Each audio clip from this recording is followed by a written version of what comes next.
วันสัสตสหัสสานิโลเกอันทาสินายโกตัสสะปะกติการังปิภรันติโยชนังสัทธานิรันตรังทิวารันติงนาโทโสติงกโรตุโนธัมมทัสสิจะสัมพุทโธอสิติหัตถโมคขโตอติโรจติเตเจนะสะเทวะสุรมานุเตวะสัสสะตสหัสสานิทัตตวาโลเกมหายโสสัมปสันเตปโมเจติพยาราคตุโนสัทธาสิทธาโทนามสัมพุทโธสัตติรัตนโมคโตติภเวโสติชนะโกสัตตาสหัสสะอายุโกสังสารสาคาราโลเกสันตาเรตวาสเทวะเกนิพพาเปติจโยสันตาสัทธาโสติงกโรตุโนสัตติรัตนโมเปโตติโสโรกกนายโกอนุปโมอัสสทิโสอตุโลอุตตโมชิโน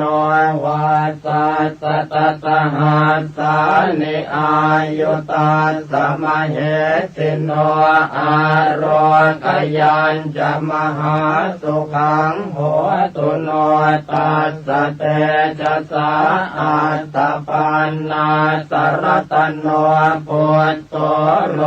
กังกนายโกจะนำผู้จังวิโร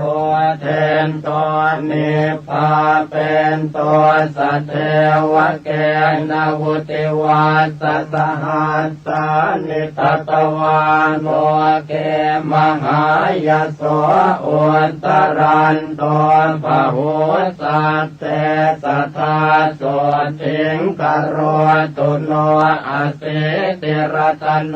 เปโตวิปัสสิโลกนายโกปภานิทาวเตตาสัสมันตาสัตตโยชเนโสปิเทวมโนสนังพันธนาปริโมจลิอสิติสหัสสายุโกนาโทโสติงกโรตุโนสัตตติหัตถโมเปโทสิกินาเมสนายโกปภานิทาวเตตาสัสมันตาโยชนะตะเยโสปิอตุลโยสัมพุทโธสัตตติสหัสสายุโกกโรตุโน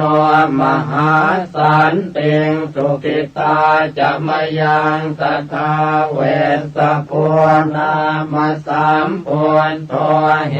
มรูปสัมโมปโมสันติรัตนโมเปโทสันติจะสหัสสายุโกพระมเทวมโนเสหินาคาสุรติเชหิวาปุจิโตปิสัทธานาโทสัทธาโสติงกโรตุโนตาลิสรตโนเปโทกกุสันโทมหามุนิตาสกายานิจรันติปภาตวาตัสโยชเนจัตตาลิสสหัสสานิตาสอายุอนุตตรกโรตุโสสัทธานาโทอายุงสุขังพลัญจโนโกนาค มนัสสามพุทโธติงสหัสสะสมุขโตติงสวาสสหัสสานิอายุตาสมเหสิโนธัมมามะเตนะตาเปตาเทวสังฆังสุราลเยมหิตะเลจะชนะตังตถาสุติงกโรตุโนกัสสะโปนามสัมพุทโธธัมมราชาปปังกโรวิสติหัตถโมเปโตวิสัสหัสสหายุโกอนุปโมสมะสโมเทวสัทธาอนุตตโรกโรตุโนมหาสันติงอโรกยัญจะชยังสัทธาอัฏฐารสหัสทุเปโทโคตโมสักยวาตโนสัพพัญโยสัพพติลโกสัพพโลกสุขาปโทสัมพุทโธสัพพธัมมานังปะเกหิภาคยวายุโตวิชชาจรณะสัมปันโนโสตยาโรทยังตถาตุโนอัปปาติตาจะสัมพุทธาอเนกสัตตโกติโยสัพพโลกมพิญญายสัพพสันตานุกรรมปิโนสัพพเวรพยาติตาสัพพโลกสุขาปทาสัพพโทสังวินาเสนตาสัพพโสติงกโรนตุโนอนาคเตจะสัมพุทโธเมตตโยเทวปุจิตโตมหิติโกมหาเทวมหาสันติงกโรตุโนสัพเพปัจเจกสัมพุทธานิโรธชานโกวิธานิราลยานิราสังฆาอัปปมัยยามเหสโยทุเรติวินัยเยติสวาสัมปัตตาตังกเนนะเตสันเทติกะปะเลกัตวาสัทธาสันติงกโรตุโนสวากขาตาติสัมปันโนธัมโมสัพปริยาติโกสังสารสากราโลเกตาเรติจินโกจโรกิเลสชาลวิทังสิวิสุทโธปุตตะเสวิโตนิพพานกัมมโนสันโตสัทธาโสติงกโรตุโนศีลาติคุณสัมปันโนสังโฆมัคคะพะเลติโตจิตตินทริโยจิตตปาปอนตากินายโยอนุตตโรอนาสวะปริสุทธโธนิราสาโสภวาภเวนิพพานโคจโรสันโตสัทธาโสติงกโรตุโนอัญญาตะโกนทัญญาเถโรรัตตัญโยนังอะโกอาหุธรรมจักกาภิตมโยสัทธาโสติงกโรตุโนวาปัสเถโรมหาปัญโยมหาตมวิโนทโนมหาสันติกโรโล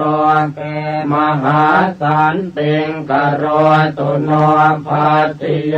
ภัตตติโลจตากินัยโยอนุตตโรโลกัสสจริโตเถโรสัทธาโสติงกโรตุโนมหานามโมมหาปัญโยมหาธรรมวิทูสุโตมหาขีนาสวะเถโรมหาสันติงกโรตุโนอันตจิตเถโรมหาปัญโยจิตม มาโรทิตินทริโยจิตปัญจติโกโลเกสัทธาโสถึงกโรตุโนอนุปปิกทังสุตวายโสเอกากมานะโสอาคธรรมมโนปัตโตโสทาโรคยังตถาตุโนจัตวาติกาจปัญญาสเถรังกิสหายกาปัตตวานะปรมังสันติงสัทธาโสถึงกโรนตุโนเยติงสัพพัทธวาคิยาโรเปนาตุระวันนิโนขีนาสวาวสิปุตาเตกโรนตุอนามยังอุรุเวลกาสโปปิมหาปริสานโมตโมตปิโตอาคาธานามิกถาโสถิงกโรตุโนโยนะติกาสปัตเถโรปุญญาเกโตอนุตตโรตสังโฆศิรสัมปันโนตตาโสถิงกโรตุโนธรรมปัจจลิโตสันโตโยเถโรขยากาสโพสังยุตโตภวนิเตเหสทาโสถิงกโรตุโนโตกนาทังสเปตวานปัญญวันตานปานินางปัญญายสาลิโอตัสสกลังนาคติโสลสิงสาลิโอนตมหาปัญโยปัตโมอาคสาวโกธรรมเสนาปฏิเสธโทสัทธาโสถิงกโรตุโนปาทังคุลิกมันเตนะเวชยันตปกรรมปโนปัตเวงมหาติงสัพพังสมัตโถปริวัติตุงโมกัลลาโนมหาเถโรตุติโยอาคาสาวกโกอิทธิมันตานังโสอาโคสัทธาโสถิงกโรตุโนมหากาสปัตเถโรปิโอตัสสะกนากันนิโพตุตะกุณากนิกิตโตตติโยสัตตุสาวกโกอรัญญวาสาภิรโตปังสุโกรตโรมุนิสุขตัสสะสนัตโรสัทธาโสถิงกโรตุโนอาปาติอนาปาติยาสเตกิจจายโกวิโตวินเยอาคเนกิตโตอุปาลิสัตตุวันนิโตวินเยปารมิปัตโตวินยโกจโรมุนิกโรตุโนมหาสันติงโสทยาโรขยังตถาตุโนอนุโรธปมหาเถโรเทปจักขุนโมตโมยาติเศษโตปะคะวะโตโสทยาโรขยังตถาตุโนโอจากุริกานังอาโคปติโยสุตมาหิโตกาลิโกทายาปุตโตจัตตาโสถิงกโรตุโนอานันโต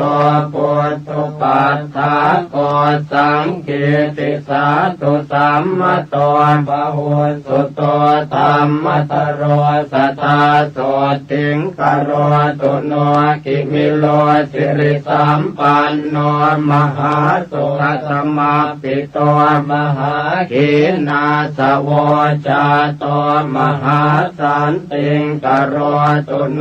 ครุวาสังวติตวานปัสสันโนปุ ทธศาสเนภคุจารหตังปัตโตสัทธาโสทิงกโรตุโนกุลาปัสสาทชนะโกกาลุทาเยมหิตติโก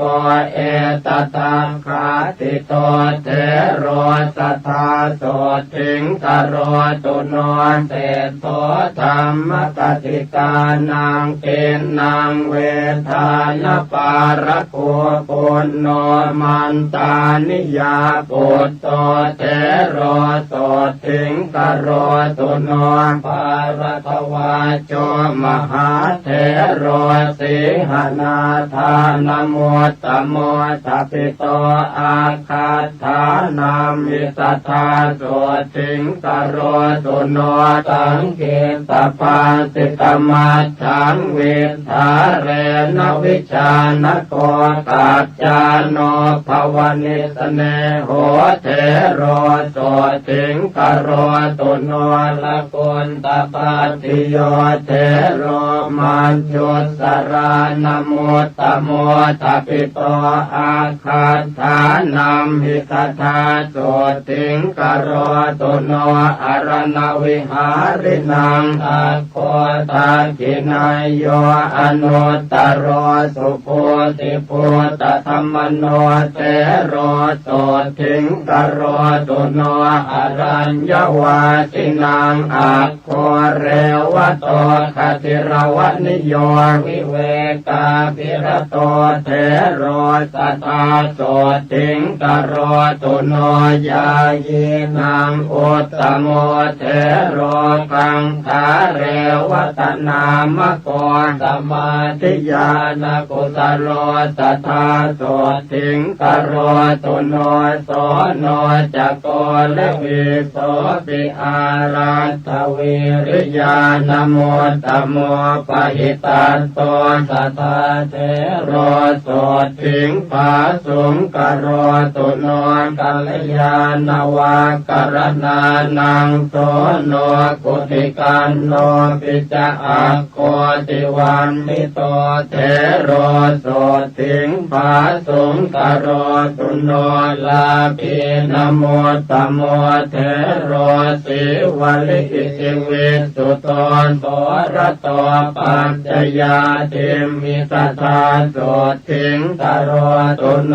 สัทธาทิโมตตานังอาโควังกะลิอิตินามโกปาโมจจปะหุโรเทโรสัทธาโสทิงกโรตุโนราหุโรพุทธพุทโตปิเขขากามานโมตตโมทายาโทสัพพธรรมเมสุมหาสันติงกโรตุโนสัทธายาปาปจิตวานรัตถปาโลปรังกมิเอตทังเขติโตเยวัตตาโสติงกโรตุโนคุณทธาโนมหาเถโรสลากังปัตมังคโตตติโตเยวัฏานามิทธาโสทิงกโรตุโนปฏิภาณวันตานัมปิอาโคติตุตวันนิโตวังกีโสอรหาเศธโธสัทธาโสทิงกโรตุโนสมันตปาสาธิกานังอาคาธานัมหิตาปิโตอุปเสโนวังคันตปุตโตสัทธาโสทิงกโรตุโนทัพโพมันละปุตโตเทโรเสนาสนปัญญาปโก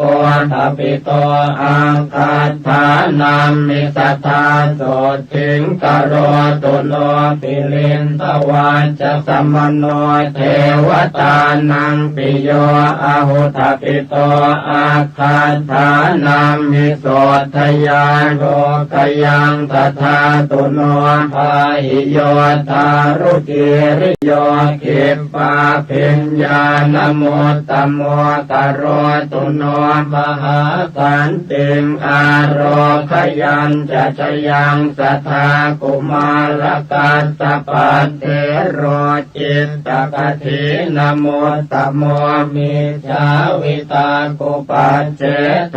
สัทธาโสถิงกโรตุโนปฏิสัมปิตาปัฏฐานังอาการตานัมหิตาปิโต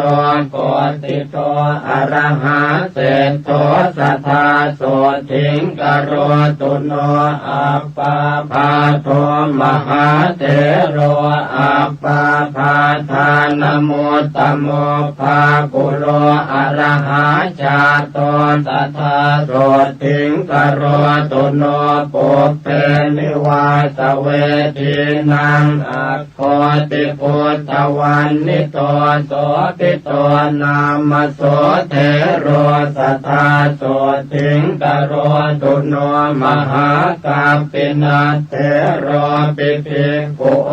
วาทโกอาหุกุสโลโอวาททานเนสัทธาโสถิงกโรตุโนภิกขุโนวาทกานาโคนันทโกอิติวิสุโตปาเลตุโนสัทธาเถโรโสถิงภาสุงกโรตุโนอินทริเยสุขุตตตวารโรอาคัตถาเนติโตอาหุนันทัตเถโรวสิปัตโตสัทธาโสถิงกโรตุโนเตโชธาตุกุสลานังอาคัตถานามิทาปิโตสาคโตนามโสเถโรโสถิงภาสุงกโรตุโนสัญญาวิวัตกุสโลปทานโนภาวนารโตปุตตสิโสมหาปันโทมหาสันติงกโรตุโนจุลปันตกันเถโรปิมโนมยาปินิมิโตทัพปิโตอาคัตถานัมหิสัทธาโสถิงกโรตุโนปฏิภาณยกานังตุอาคัตถานัมหิทัพปิโตราโทเถโรมหาโสถิงกโรตุโนอนามยังโลกจิวรัตรานังภิกขุนังอุตตโม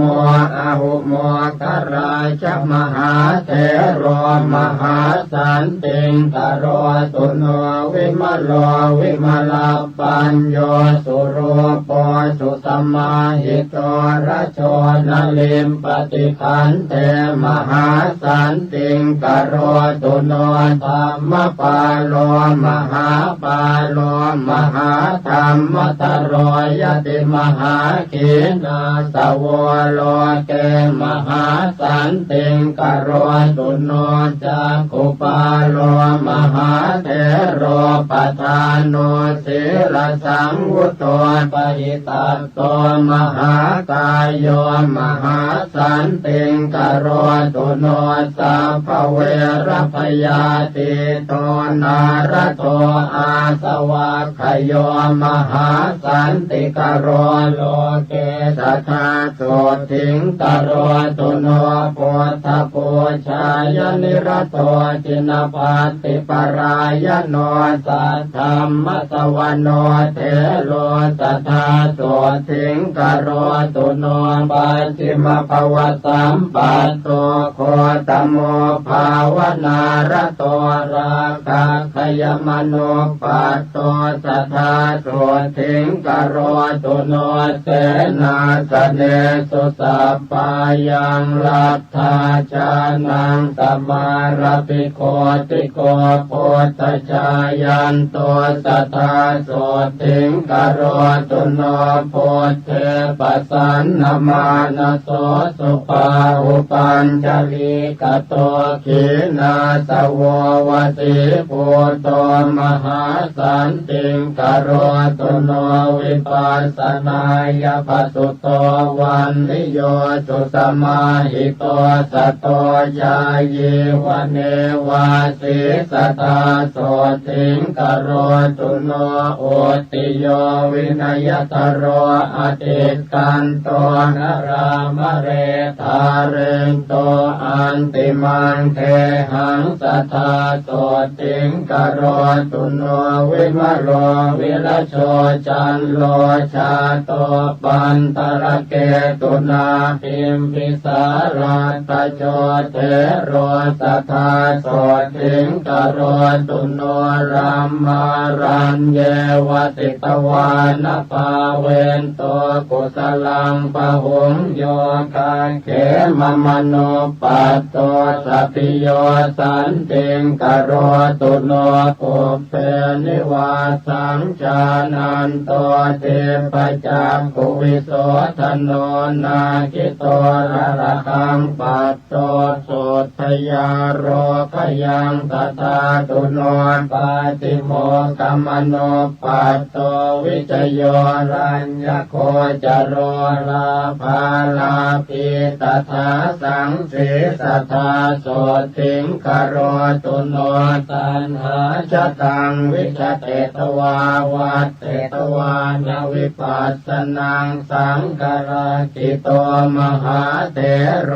มหาสันติงกโรตุโนอรัญญวาสาภิรโต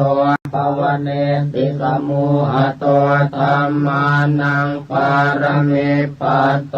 อุตตโรปาตุโนภยาปุเปปุญญานิกัตวานะปุปโยคังสมารปิอุสโพระหตังปัตโตสัทธาโสติงกโรตุโนสมาปันติสมาปันโนจรพิญโยมหิติโกสิวโกพุทธชายันโตสัทธาโสติงกโรตุโนสัตตาริยธโนเทโรตนิโยธัมมสาคโรวันตสังสารคมโนสัทธาโสติงกโรตุโน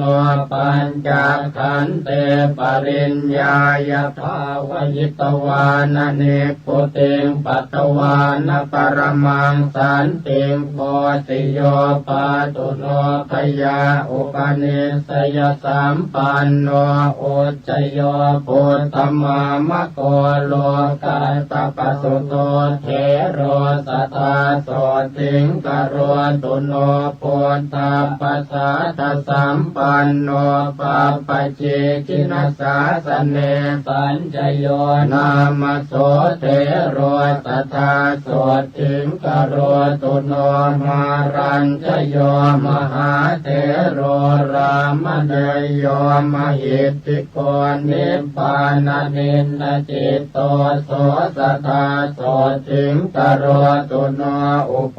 ปาปัญจปุญญัญจเวติวัตโตอนาสวเวรัตเถโรระหัปปัตโตสัทธาโสติงกโรตุโน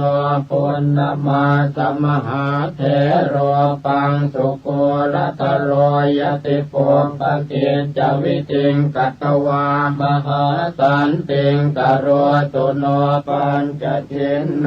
ปัญจจโหปัญจจุตตริภาวโนปัญจสังฆาติโคเทโรสัทธาโสติงกโรตุโนโพเป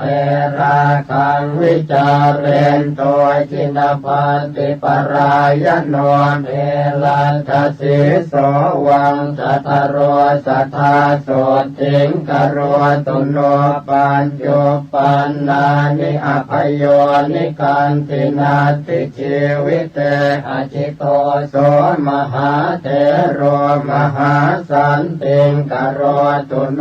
วิวัตเนสเยปุญเยกัตวาสัมพุทธปฏิมาคุลาเถโรระหัปปัตโต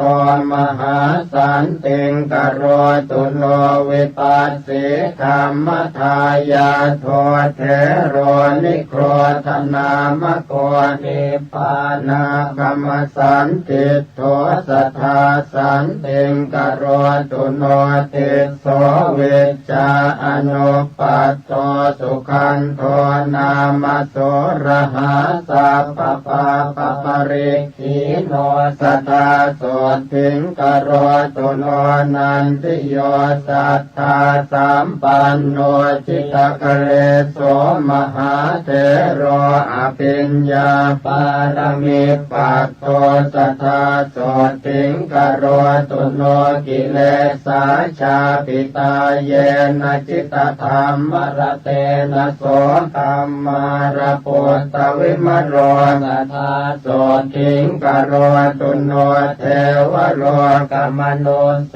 สุอนุพุทธวาวิภูติโยติสัทเทโรมหาภูตโตมหาสันติงกโรตุโนสุวิมุตโตมหานาโคติหิวังเกหิมุตตะโกสุมังกโรมหาเถโร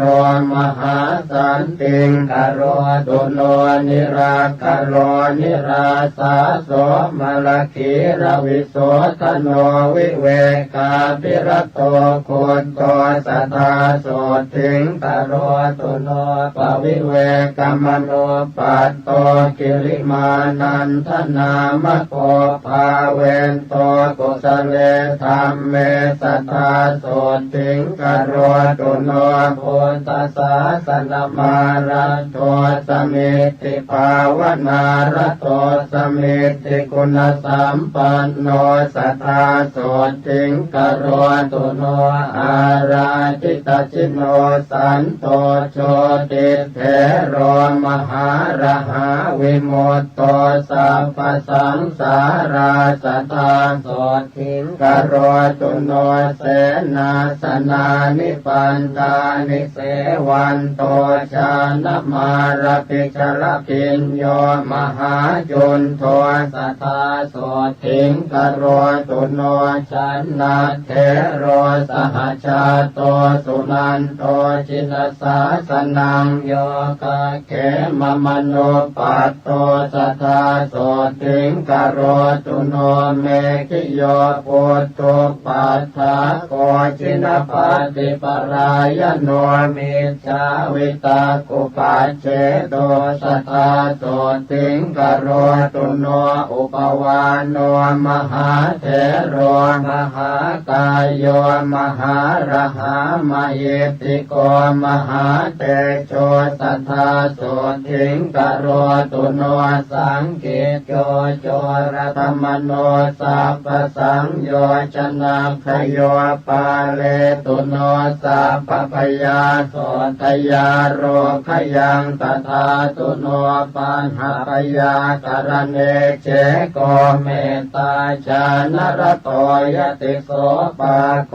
ปายสัมปันโนสัทธาโสติงกโรตุโนเขตสัมปัตติสัมปัตโตวัฏมาโนวโสตินาสุมโนอรหาชาโตสัทธาโสติงกโรตุโนปิโยเทวมนุสสานังสานุเทโรปโหตุโตเมตตาญายิตโมคาติสัทธาโสติงกโรตุโนโยจะบุพเพกตังปาปังกุสเลนะปิติยติอังคุลิมาโลโสเทโรสัทธาโสติงกโรตุโนวิปัสสนาทุราเยปิเถราสมัทยานิกาขีนาสวามหาเตชามหาตมวิโนทนาชานิกาชานิกาเยปิธรรมาภิสมยาทโยตัพเพโสติงสัทธาเทนตุชยมาโรคยมายุโนราตัญญูนังภิกขุ ณีนางโคตมีจินมาตุชาทปิตาอาคาธานามิสัทธาโสทิงกโรตุโนมหาปัญญานมัคคัตถาเขมาเทรีติปาตตาสาวิกาปุตตเศรษฐาสัทธาโสทิงกโรตุโนเทรีอุปรวันนาจะอิทธิมันเตนะโมตตมาสาวิกาปุตตเศรษฐาสัทธาโสทิงกโรตุโนวินัยทรีนังอัคคาปตาจาราติเวสุตาทปิตาอาคาธานามิสัทธาโสทิงกโรตุโนธรรมกติกปวราธรรมทินนาตินามิกาทปิตาอาคาธานามิสัทธาโสทิงกโรตุโนชายิกานังภิกขุนีนางนันทาเถรีตินาเมสาอาคาธาเนติตาอาหุจธาโสทิงกโรตุโนอาราธเวริยานังอาคาโสนาเถรีตินามิกาทปิตาตาตถานามิสัทธาโสทิงกโรตุโนเทปจักขุปานังอาคาภคุลาอิติวิสุตาวิสุตตนยนาสาปิสัทธาโสทิงกโรตุโนกุณฑลเกสีภิกขุนีจิปปาปิญญาณมุตตมาทปิตาเยวทานามิสัทธาโสทิงกโรตุโนเทรีภัตตกาปิลานิปุปปชาติมนุสสริตาสังเยวภิกขุนีนางอาคาโสทิงกโรตุโนเทรีตุปัตตกัจจานามหาปิญญาณมุตตมาจิเนนะสุขทุกขังสาสตาโสทิงกโรตุโนโลกจิวรธารีนังอาคากิสาปิโคตเมตปิตาอาคาธานามิสัทธาโสทิงกโรตุโนสิงคาลมาตาภิกขุนีสัตตาติมุตตานมุตตมากโรตุโนมหาสันติงอโรกยัญจะสุขังสัทธาอัญญาภิกขุนิโยสัพพานานาคุณตราภะโอปาเลนตุโนสัพพปยาโสกโรคาติสัมภวาโสตาปันนาทโยเสขะสัทธาปัญญาศีลาธิกาภาคโสกะเลสัทหนาสัทธาโสทิงกโรตุโนสุมาโนสุมาณจโรอรวาเลระปัสสะโกจัมเปยโยมุจลินโตจะกัมปโลปุจกิสโรกาลนาโกมหากาโลสังฆปาโลมโหทโรมณิกันโทมณิอาคินันทนาโกปนันทโกวรุณโนตตรัสโธจะกุงคุวิโลปลาละโกจิตรนาโกมหาเวโรจัพยาปุตโตจะวาสุกีการหาโคตโมปุจกินโตอังคิโตมัติโกตถาจุโลตโรหะอิจัตโตนาคาเอราปทาทโยอาสิวิสาโอรวิสาเยสัพเพนยนาวุธาจรัสภาวาสลัสภาวาปัปปะเตยานาทิจารากรณตุโนมหาโสติงอายุมาโรกิยังสัทธานิจจามตันติกาเปตาอุสุสัตติจโรมกามังสปินทาทโยเปตาเปตาเวมานิกาทโยปาเลนตุโนสัพพปยาสัทธาเตสุขิโนสัทธาเยปหาราตสัม ภรภรยาสุรคนาจะเยเวปจิตตาสุรคนาจันทาสุรคนาทโยสัพเพเตติมหาเตชะภูตยังกนิวารณากโรนตุโนมหาโสถิงอารคยัญจะชยังสัทธาเยยังขาสัตตตหัสสะกุมมาคาปิลวัตถุกาอิติมันโตจุติมันโตวันนวันโตยัสสสิโนสัพเพติสรณายัคขามเหสักขาจุตินทรากโรนตุโนมหาโสถิงอารคยัญจะชยังสัทธาจะสหัสสาเหมวตายัคขานานาตวันนิโนโพธปูชายนิรัตตาสัทธาโสถิงกโรนตุโนสาตาธิราติสหัสสายัคขานิราติวันนิโนนานาปปายสัมปันนาสัทธาโสถิงกโรนตุโนเวสามิตาปัญจสตายัคขานานาตวันนิโนอิติมันโตชุติมันโตวันนวันโตยัสสสิโนโมทมานาอภิกามุงสัทธาโสถิงกโรนตุโนกุมพีโรราชกหิโกเวปุลลาสนิเวสนังปิโยนังสัตตสหัสสังยัคขานังปยิโรวาสติโสยัคเขหิปริวารโรสัทธาโสถิงกโรตุโนปุริมันจติสังราชาทัตรัตโถปัสสาสติคันทัพพานังอธิปติมหาราชายสัสสิโสโพธาปิตาสปหาวอินทนามามหาพลาโสราชาสหโพเตหิสัทธาโสถิงกโรตุโนทักขินันจติสังราชาวิรุณโหตังปัสสาสติกุมพันธานังอธิปติมหาราชายสัสสิโสโพธาปิตาสปหาว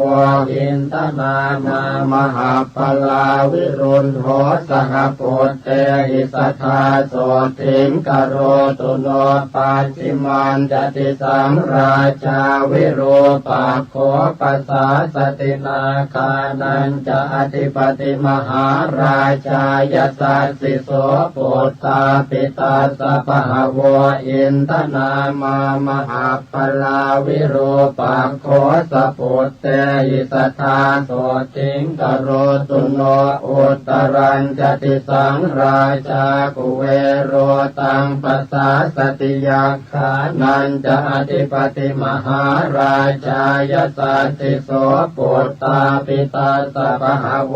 อินทนามามหาพลากุเวโรสหปุตเตหิสัทธาโสถิงกโรตุโนปุริมังติสังทัตรัตโถทักขิเนนวิรุณหโกปัจฉิเมนวิโรปักโขกุเวโรอุตรังติสังจัตตารโรเตมหาราชาตมันตาจตุโรติสาทัตถนามานาอัตถังสุตตาโสถิงกโรตุโนเตสังมายาวิโนทาสาอาคงวันจนิกาสัทธามายากุเทนตุวิเทนตุวิโตจวิตุโตสาจันตโนกามเสถโธจะกินนุคันตุนิคันตุจะปนาโทโอปมันโยจะเทวสุโตจะมาตลิกินตเสโนจะคันทาโพนโร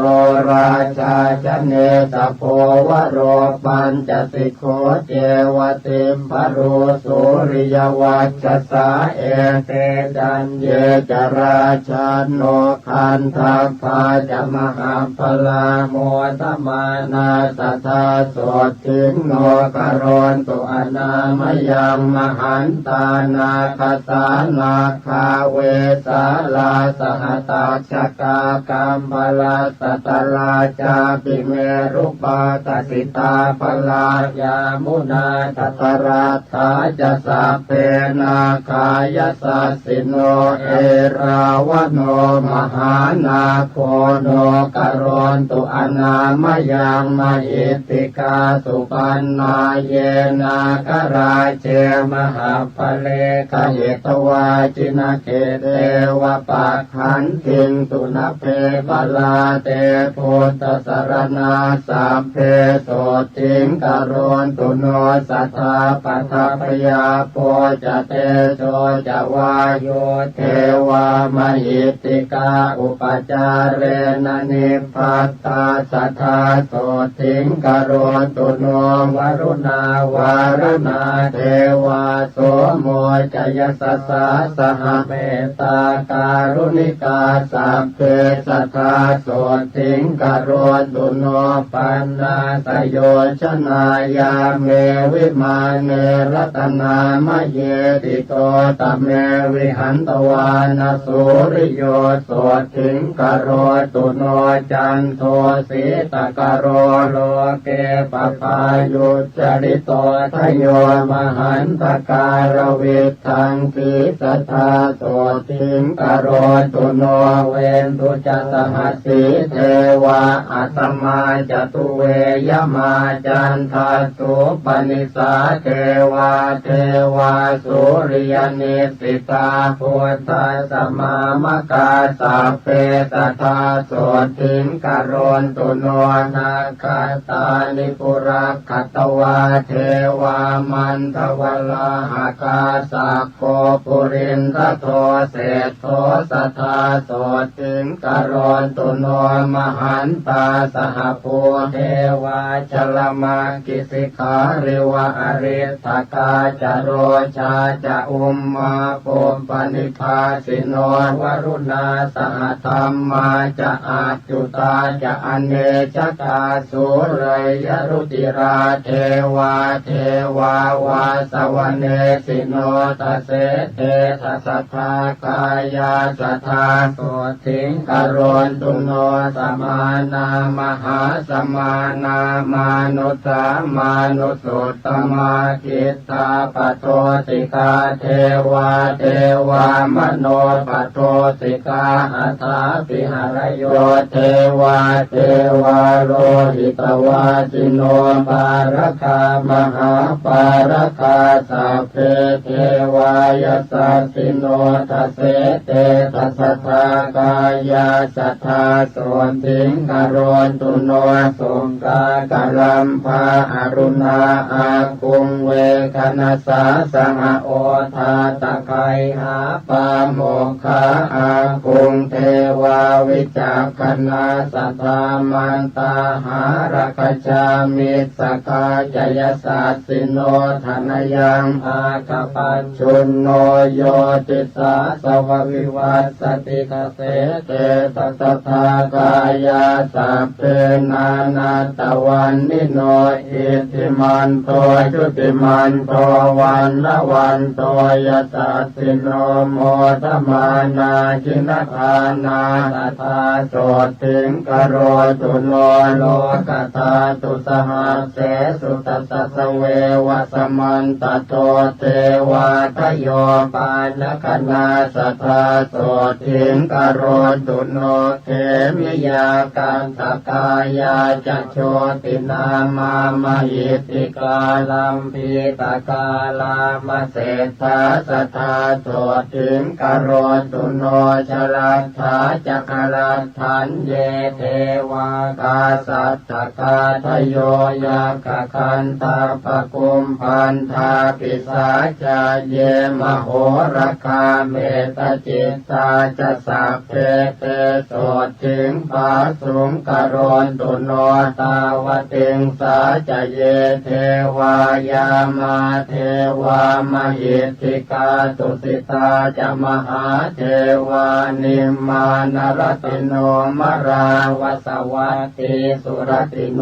สัพเพเทวาสวาสวาพุทธปูชายนิรตาสัทธาโสติงกโรตุโนพระมาโนปาริสัชชาจะเยจะพระมปุโรหิตามหาพระมาจะสัพเพเกปัตมัชฌานสันติโน โนเมตตาวิหาริโนสันตาสัมพุทธัสสะปรายนากโรนตุโนมหาโสทิงเสกขาเสกปุถุชนาปริตาภาปมานาภาพระมาจาภาสราตถาพุทธปูชายนิรตาตุติยาชาณสันติโนเมตตากรุณิกาสัมเพตัมปสัมสหิเตสิโนกโรนตุโนมหาสันติงโสติมาโรคยมายุวังปริตตสุภาพระมาโนอัปปมาณสุภาจะเยสุภกินหาจะพระมาโนตติยาชาณสันติโนปปายปรณาโลเกพุทธชานรตาสัทธาอหิงสาสัพพสัตเตตุสัทธาสันติงกโรนตุโนเวหะพลาปิพระมาโนจตุทัชชานสันติโนเสกปุถุชนาเสกขากถาสันติงกโรนตุโนสัมปติญาณหายันติพระมาโนจินสาวกาอวิหานามกาสัพเพสัทธาสันติงกโรนตุโนอัตตปานามพระมาโนจตุทัชชานสันติโนพระมวิหาริกาสัพเพโสทิงภาสุงกโรนตุโนสุทัสสานามพระมาโนพิรูปาชานโพธิโนอปุนากัมปนากาเมสันติงภาสุงกโรนตุโนพระมวิหารสัมปันนาจินพันติปรายนาพระมาโนสุทัสสีนามสัทธาโสติงกโรนตุโนอากานิธาจะพระมาโนเจตาสัพพกุเนหิจปะหินภวนิสเลหาสัทธาโสติงกโรนตุโนปัตมารูปพระมาโนสัพพรูปวิราคิโนจินพันติรตาสัพเพสัทธาโสติงกโรนตุโนตุติยารูปพระมาโนเหตาจานวิราคิโนจินพันติรตาสัพเพสัทธาโสติงกโรนตุโนตติยารูปพระมาโนเหตาจานวิราคิโนจิน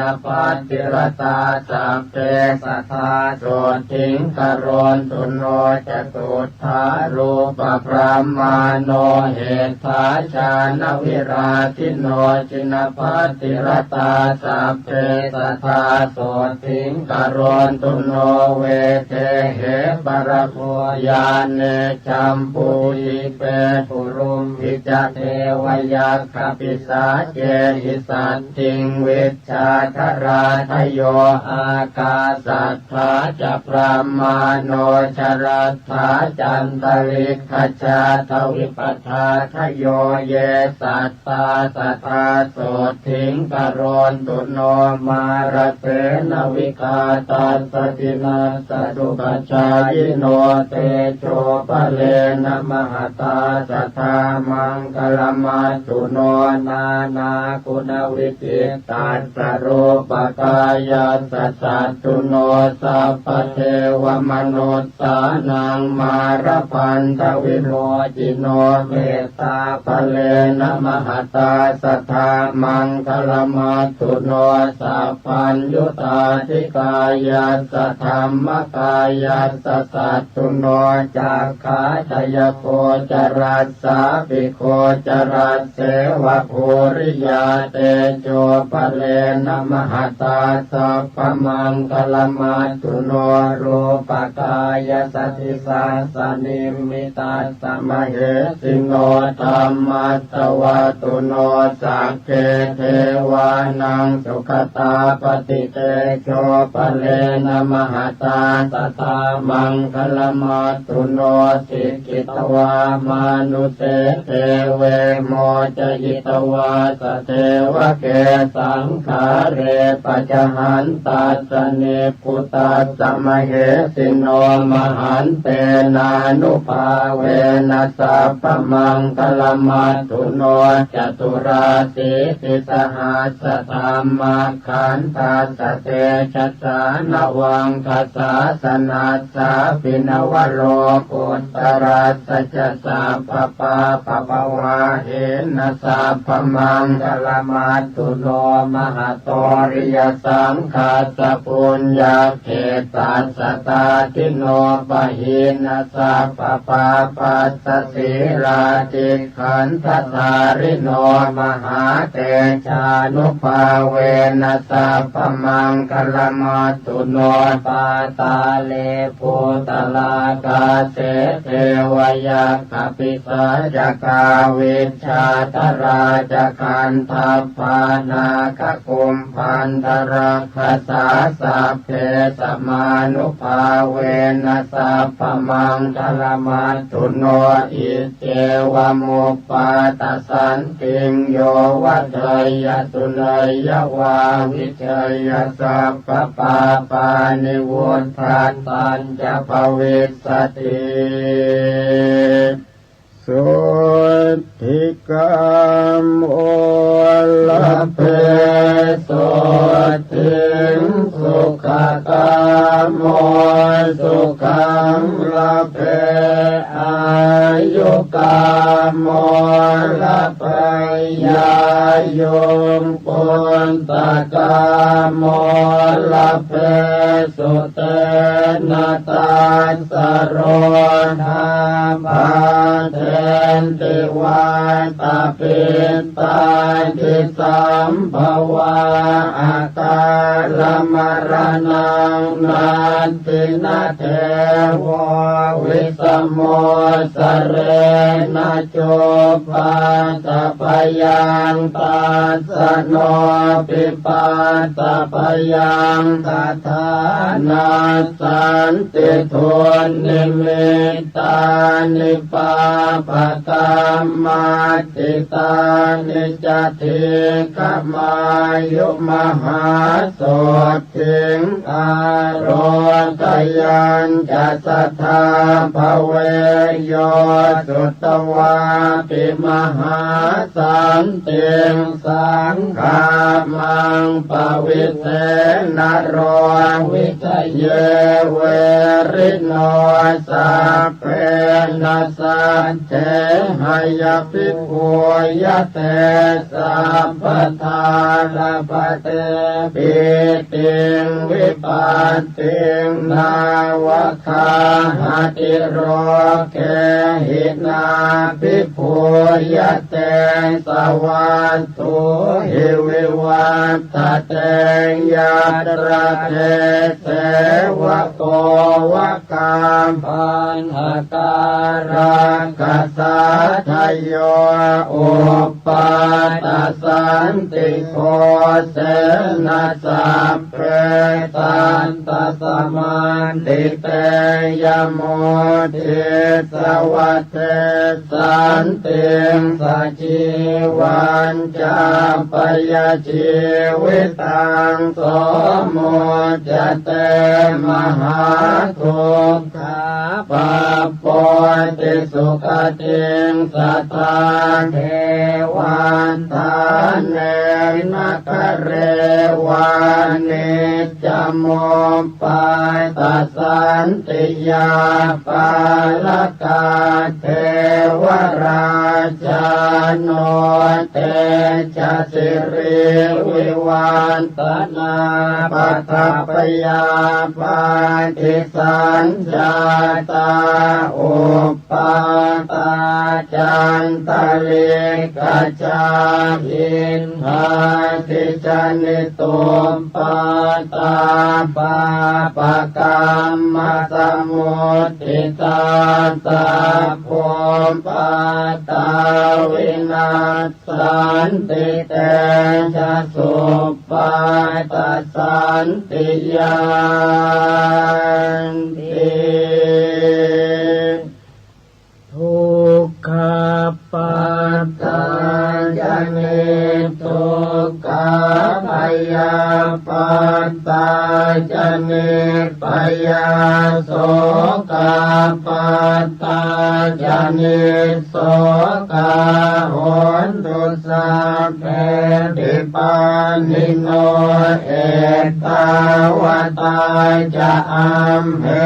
หิสัมปตังปุญญสัมปทังสัพเพเทวานุโม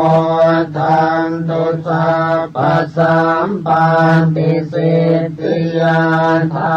นังทัตถันตุสัพพายสิรังรักขันตุสัมปทาภาวนาภิรตาโหนตุกัจจันตุเทวตาคตาสัพเพพุทธาภลัมปัตตาปัจเจกา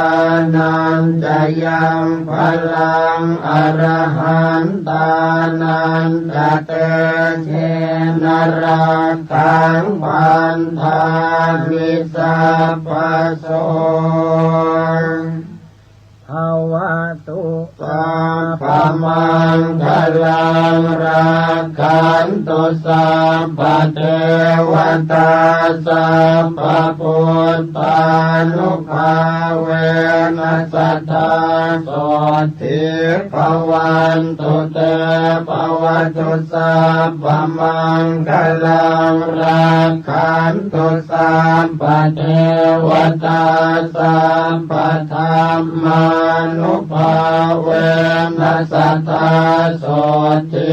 ภวันตุเตภวตุสัพพมังคลังรักขันตุสัพพเทวตาสัพพสังฆานุภาเวนัสสทธาโสทิภวันตุเต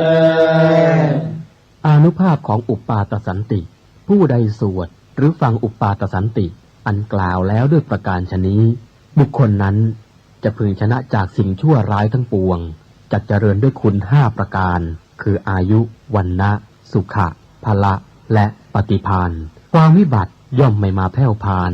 ย่อมได้รับความอิ่มใจในการทุกเมื่อยาพิษและศาสตราวุธย่อมไม่กล้ำกลายย่อมชนะข้าศึกทั้งมวลโรคาพยาธิย่อมไม่เบียดเบียนย่อมเจริญด้วยทรัพย์สินคารภัยจากมนุษย์อมนุษย์และสัตว์ร้ายน้อยใหญ่ย่อมสงบไปด้วยเสียงแห่งการสวดอุปาทสันติผู้ที่สวดอุปาทสันติแล้วอุทิศให้ผู้ที่ล่วงลับไปก็ดีที่ยังมีชีวิตอยู่ก็ดีจะช่วยให้เขาเหล่านั้นพ้นจากมหันตทุกข์ย่อมเข้าถึงสุขในการทุกเมื่อทวยเทพเทวดาทั้งหลายท้าวพระยามหากษัตริย์ทั้งหลายจักเป็นผู้เจริญด้วยเดชและสิริมงคลด้วยกฤตยานุภาพแห่งพระคาถาอุปปาตสันติเหตุร้ายอันเกิดจากภัยธรรมชาติมีแผ่นดินไหวและน้ำท่วมเป็นต้นเหตุร้ายอันเกิดจากฟากฟ้าเหตุร้ายอันเกิดจากสุริยุปราคาจันทรุปราคาเหตุร้ายอันเกิดจากบาปกรรมเหตุร้ายทั้งปวงจักพินาศไปด้วยเดชแห่งอุปปาตสันติ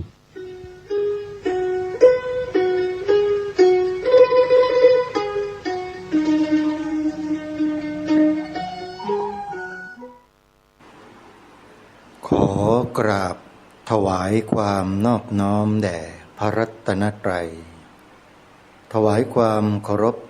พระมหาเถระพระเถรานุเถระทุกท่านขอเจริญสุขญาติโยมสาธุชนที่กำลังติดตามรับฟังรายการจากสถานีวิทยุแห่งนี้ทุกท่านขอนำท่านผู้ฟังเข้าสู่รายการคดีโลกคดีธรรมพบกันในวันนี้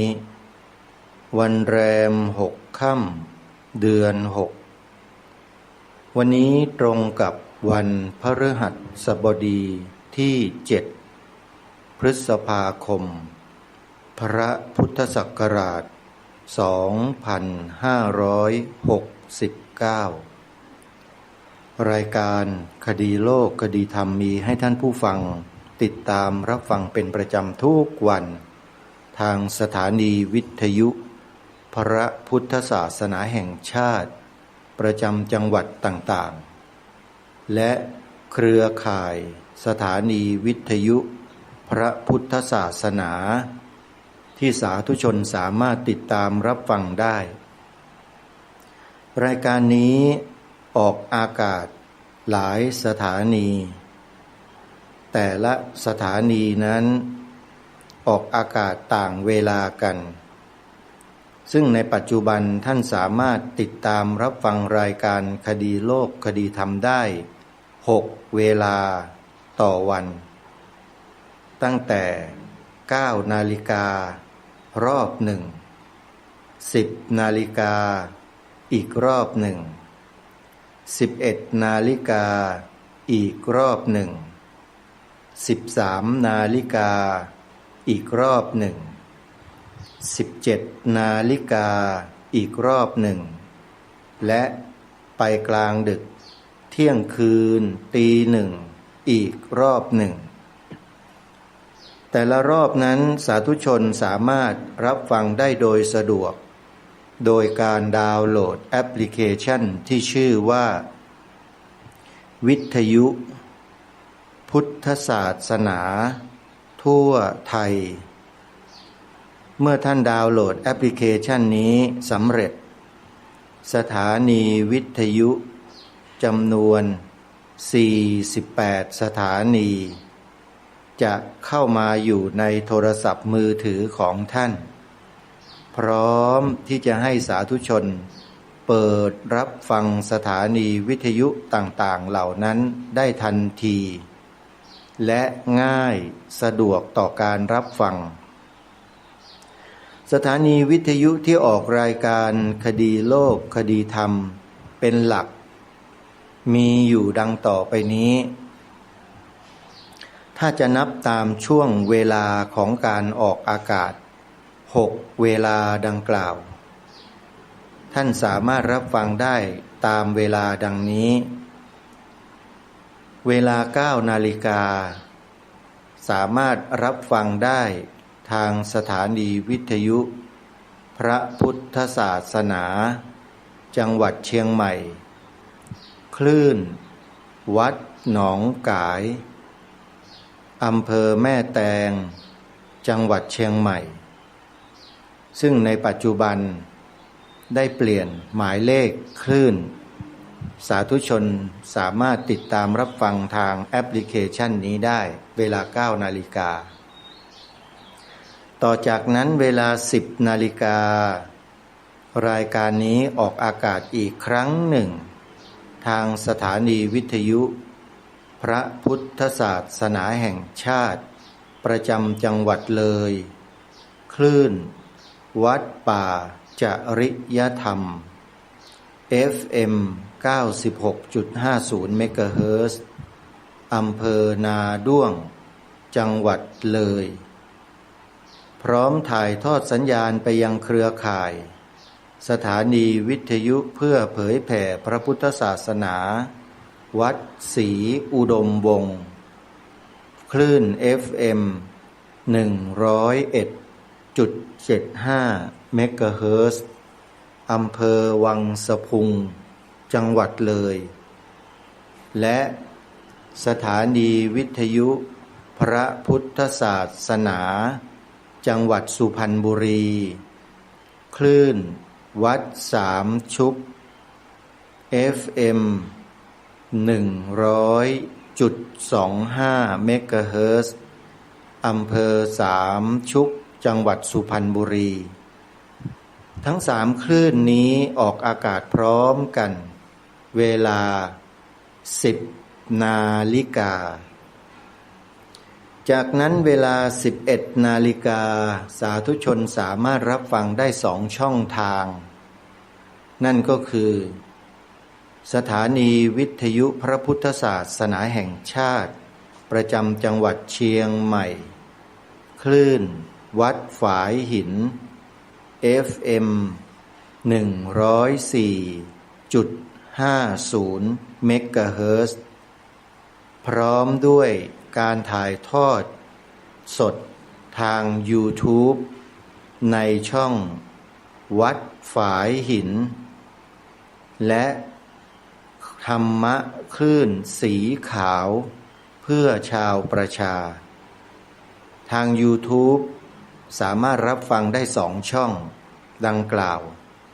พร้อมกับสถานีวิทยุพระพุทธศาสนาแห่งชาติประจำจังหวัดเชียงใหม่ FM 104.50 เมกะเฮิรตซ์วัดฝายหิน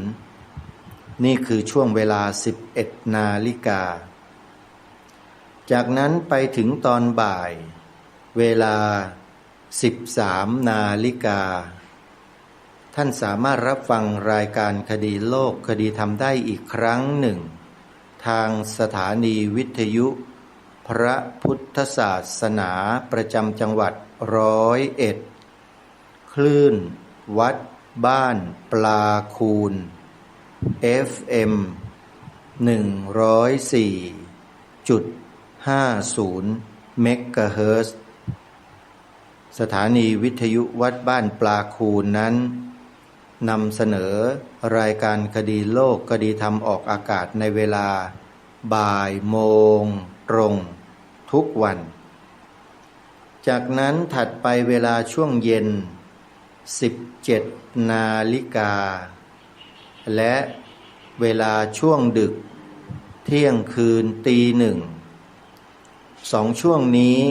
สามารถรับฟังทางสถานีวิทยุพระพุทธศาสนาแห่งชาติประจำจังหวัดเชียงใหม่คลื่นวัดฝายหิน FM 104.50 เมกะเฮิรตซ์ได้อีก2 ช่วงเวลาทั้งหมด6 เวลาที่สาธุชนสามารถเปิดรับฟังรายการคดีโลกคดีธรรมได้โดยใช้แอปพลิเคชันวิทยุพุทธศาสนาทั่วไทยเปิดฟังรายการโดยสะดวกจึงขอแจ้งบอกกับท่านสาธุชนผู้ฟังไว้เพื่อให้ทราบรายละเอียดดังกล่าวเผื่อว่าท่านสาธุชนท่านใดพลาดในการรับฟังเวลาใดเวลาหนึ่งก็สามารถที่จะเปิดรับฟังรายการนี้อีกเวลาที่เหลือได้จึงแจ้งประกาศมาให้ทุกท่านได้ทราบโดยทั่วกันทีนี้เข้าสู่เนื้อหาสาระของรายการในวันนี้ในช่วงนี้เข้าสู่ฤดูฝนแล้วท่านผู้ฟังเดือน6จริงๆแล้วในทุกๆขึ้น15ค่ำเดือน6จะตรงกับวันวิสาขบูชาแต่ตามปฏิทินที่กำหนดไว้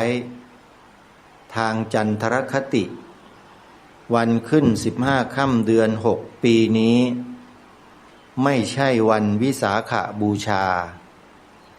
แต่วันวิสาขบูชาเลื่อนออกไปอีก1 เดือน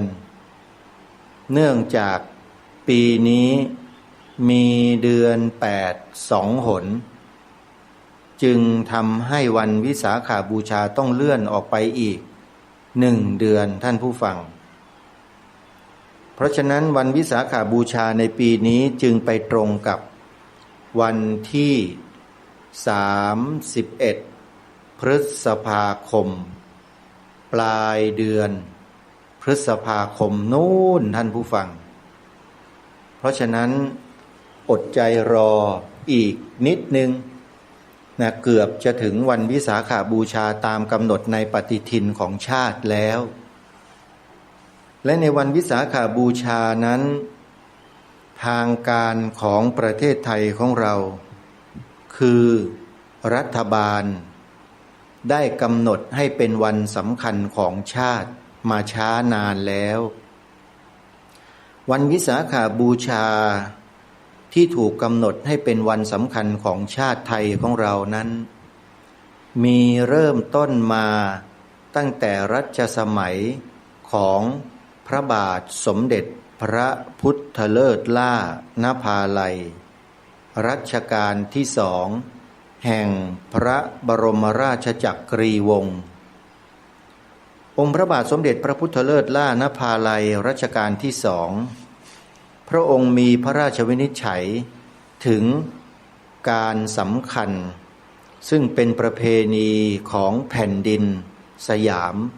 ของชาติมาแต่โบราณจะถือปฏิบัติกันเช่นนี้มาโดยตลอดแต่มีช่วงหนึ่งซึ่งเป็นช่วงศึกสงครามเป็นการล่าอาณานิคมบ้าง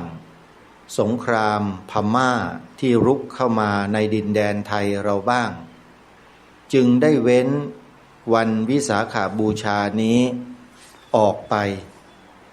จนกระทั่งบ้านเมืองเข้าสู่การสงบศึกสงครามลดลงพระองค์ท่านจึงทรงเห็นว่าการพระราชพิธีวิสาขบูชานั้นควรจะรื้อฟื้นขึ้นมาให้เป็นประเพณีให้เป็นสิริมงคลแก่แผ่นดิน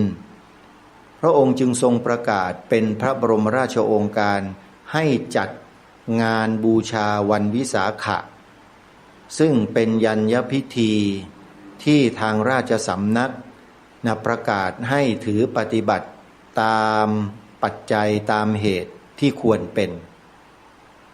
จึงมีงานวันวิสาขบูชาเกิดขึ้นตั้งแต่รัชสมัยของพระองค์ท่านเป็นต้นมาเมื่อมาถึงยุคการเปลี่ยนแปลงการปกครองหลังจาก 2475 มารัฐบาลไทยก็ได้ประกาศเป็นราชกิจจานุเบกษาให้วันวิสาขบูชานั้นเป็นวันสำคัญของชาติแล้วก็มีการออกเป็นพระราชบัญญัติเกี่ยวกับธงให้ประเทศไทยเรานั้นประดับธงชาติในวันสำคัญของชาติที่รัฐบาลประกาศทั้งหมดซึ่งมีอยู่จำนวนหลายวันซึ่งประกอบไปด้วยสถาบันชาติสถาบันพระพุทธศาสนาสถาบันพระมหากษัตริย์อันนี้เป็นหลักของชาติบ้านเมืองตามประกาศที่ทางรัฐบาลได้ทำไว้เพราะฉะนั้นเมื่อถึงวันสำคัญทางพระพุทธศาสนาในแต่ละปีทางการได้ประกาศให้ประดับธงชาติกันพร้อมด้วยธงสัญลักษณ์ของพระพุทธศาสนาไว้บริเวณหน้าสำนักงานอาคารต่างๆทั่วราชอาณาจักรแต่ในปัจจุบันนี้มีเหตุการณ์ไม่ปกติอันเกิดจากแนวความคิดของคนบางกลุ่มบางพวกที่ไม่ต้องการเห็นธงธรรมจักรโบกสะบัดในวันสำคัญของชาติคู่กับธงชาติไทยจึงได้กระทำด้วยวิธีการบางอย่างทำให้หน่วยงานของรัฐผู้นำหัวหน้าหน่วยงานของรัฐต่างๆก็ดีผู้ใหญ่บ้านกำนันก็ดีอบต.ก็ดีหรือแม้แต่ประชาชนทั่วไปก็ดีไม่เห็นความสำคัญของวันวิสาขบูชาเหมือนดังเดิมอีกแล้วถ้าหากท่านผู้ฟังท่านใดไม่เชื่อลองสังเกตดูที่หน่วยงานของรัฐตั้งแต่สถานที่ทำงานของผู้ใหญ่บ้านกำนันอบต.อบจ.ที่ว่าการอำเภอศาลาว่าการจังหวัดเหล่านี้ในท้องถิ่นต่างๆท่านลองสังเกตดูแม้แต่โรงพยาบาลประจำตำบลหรือศูนย์อนามัยอะไรก็แล้วแต่ลองสังเกตดูเถอะว่าพอถึงวันวิสาขบูชาวันสำคัญทางพระพุทธศาสนาที่ทางการประกาศเป็นวันสำคัญของชาติให้ประดับธงชาติคู่กับธงธรรมจักรเนี่ยหน่วยงานทั้งหลายเหล่านั้นเขาจะประดับธงตามที่ทางการประกาศไหมถ้าไม่ประดับทางประชาชนหรือท่านผู้ฟังที่ติดตามรับฟังอยู่ลองพิจารณากันดูว่าหมายถึงอะไรคิดให้ดีนะฮะคิดให้ละเอียดอย่าคิดแบบลวกๆอย่าคิดแบบเห็นแก่ตัวอย่ามักง่ายนะโยมศาสนาของชาติบ้านเมืองนะไม่ใช่ศาสนากิ๊กก๊อก ศาสนาพุทธไม่ใช่ศาสนากิ๊กก๊อกสำหรับประเทศนี้นะโยม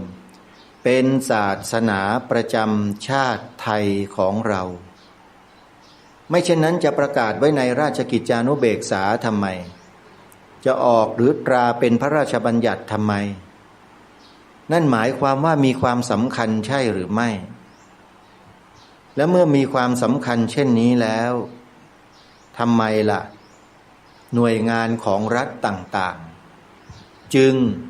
ไม่ดำเนินการตามความสำคัญนั้นคือประดับธงชาติคู่ธงธรรมจักรตามประกาศของสำนักนายกรัฐมนตรีเล่าทำไมไม่ประดับเพราะอะไรอันนี้น่าสงสัยนะท่านผู้ฟังน่าคิดนะฮะอย่าลืมนะว่าการประดับสัญลักษณ์เหล่านี้มันเป็นการแสดงออกถึงจิตใจของผู้นำองค์กรและผู้ใต้บังคับบัญชาในองค์กรนั้นๆทั้งหมดหน่วยงานนั้นทั้งหมดตั้งแต่ที่ทำการผู้ใหญ่บ้านกำนันอบต.อบจ.ที่ว่าการอำเภอศาลาว่าการจังหวัดมันบ่งบอกหมดเลยตั้งแต่หัวหน้าส่วนราชการไปถึงลูกน้องว่าเอาใจใส่หรือเปล่าอาตมาภาพพูดเรื่องนี้มานานแล้วนะแล้วก็พยายามกระตุ้นเตือนจิตสำนึกของพวกเราเนี่ยให้น้อมนำสิ่งเหล่านี้กลับมาด้วยความเคารพด้วยความเลื่อมใสด้วยความศรัทธาไม่ใช่เพิกเฉยไม่ทำอะไรไม่สนใจกันอย่าลืมนะประชาชนเขามองเขาดูพวกท่านอยู่ว่าพวกท่านนั้นเป็นผู้นำที่เหมาะสมไหมในการที่จะนำพาประเทศนี้บ้านเมืองนี้หมู่บ้านตำบลอำเภอจังหวัดและประชาชนในพื้นที่อย่าลืมนะว่าพวกท่านทั้งหลายพวกคุณทั้งหลายที่เป็นข้าราชการเนี่ยคุณมีหน้าที่ทำหน้าที่ต่างพระเนตรพระกันขององค์พระมหากษัตริย์ผู้ทรงทศพิธราชธรรมผู้ทรงเป็นพุทธมามกะอย่าลืมนะทำหน้าที่ต่างพระเนตรพระกันของพระองค์ท่านก็ดุจดังรับแนวพระราชโชบายของพระองค์ท่านมานะโดยตรงนะพวกข้าราชการเนี่ยอย่าลืมนะว่าท่านไม่ใช่เป็นทาสของนักการเมืองนะอันนี้พูดกันตรงๆเลยให้มันชัดๆมันจะได้ไม่ต้องไปตีความกันอีกนะข้าราชการทั้งหลายทั้งปวงเป็นข้าราชการประจำเนี่ยไม่ใช่ขี้ข้าและไม่ใช่ทาสของนักการเมืองนะท่านคือข้าของพระมหากษัตริย์ชื่อบอกอยู่แล้วข้าราชการเป็นข้าของพระมหากษัตริย์กระทำการแทนพระองค์จิตสำนึกในข้อนี้จะต้องมีอยู่อย่างเต็มที่ในขณะที่ท่านรับราชการพระสอนโยมพระมีหน้าที่บอกมีหน้าที่สอนอะไรที่มันไม่เหมาะอะไรที่มันไม่สมอะไรที่มันไม่ควรพระสงฆ์ท่านทราบท่านรู้ท่านก็บอกเพราะพระสงฆ์ไม่ได้มีผลประโยชน์อะไรกับพวกคุณหรือคนที่คุณนับถือคุณศรัทธาผลประโยชน์ไม่มีนะโยมที่พูดเนี่ยพูดเพื่อประโยชน์ส่วนรวมไม่ใช่พูดเพื่อประโยชน์ส่วนตนอาตมาไม่ได้อะไรหรอกที่พูดจาแบบนี้นะโยมแต่สิ่งที่ได้คือบ้านเมืองถ้าหากคนเหล่านั้นประพฤติปฏิบัติให้ถูกต้องและเหมาะสมตามฐานะของตนเองอาตมาภาพก็เป็นหนึ่งในบุคคลที่ได้รับพระมหากรุณาธิคุณแต่งตั้งยศหรือสมณศักดิ์ที่พระองค์ท่านได้ถวายไว้อาตมาภาพมีสำนึกในข้อนี้เต็มเปี่ยมไม่เช่นนั้นก็คงจะอยู่อย่างสุขสบายไม่ต้องมาลำบากให้คนเขาด่าเขาว่าเพราะการพูดรายการแบบนี้หรอกจริงไม่จริงคนที่มีจิตสำนึกอยู่แล้วเนี่ยเขาจะอนุโมทนาสาธุกับรายการคดีโลกคดีธรรมด้วยแต่คนที่ตำหนิคนที่ว่าคนที่ด่าเนี่ยหมายความว่าอย่างไรอันนี้ไปคิดกันเองนะไม่ได้ว่านะขอเตือนไว้พวกเราคนไทยทุกคนอย่าลุแก่ความที่ตนเองมีอัตตาตัวตนสูงเกิน มันไม่เหมาะไม่ควรสำหรับการอยู่ร่วมกันเป็นประเทศชาติที่เป็นเอกราชนะบ้านเมืองนี้เป็นเอกราชนครไม่ได้เป็นทาสใครแม้แต่นิดเดียวเพราะฉะนั้นสัญลักษณ์ของความเป็นเอกราชของชาติจะต้องถูกเทิดทูนไว้เชิดชูไว้เหนือสิ่งอื่นใดอันนี้คือทำได้ด้วยอุดมการณ์เท่านั้นไม่ใช่ทำได้ด้วยค่าจ้างด้วยอามิตรด้วยคำสรรเสริญเยินยอไม่ใช่ไม่ต้องมาสรรเสริญเยินยอการกระทำเช่นนี้ไม่ต้องมาเยินยอไม่ต้องมายกย่องไม่มีประโยชน์คำยกย่องคำเยินยอคำนินทาติฉินคำด่าคำว่าไม่มีความหมายสำหรับสิ่งเหล่านี้คนใดก็ตามหรือบุคคลใดก็ตามที่มีความหนักแน่นในความเป็นเอกราชในความเป็นตัวตนที่ชัดเจนคือความเป็นเอกราชไม่เป็นทาสใครเนี่ยถ้ามีความหนักแน่นมั่นคงในข้อนี้ชัดเจนแล้วจิตใจเขาจะไม่มีวันจะเอ็นเอียงไปตามกระแสใดๆทั้งนั้นไม่ว่าใครจะใหญ่มาจากไหน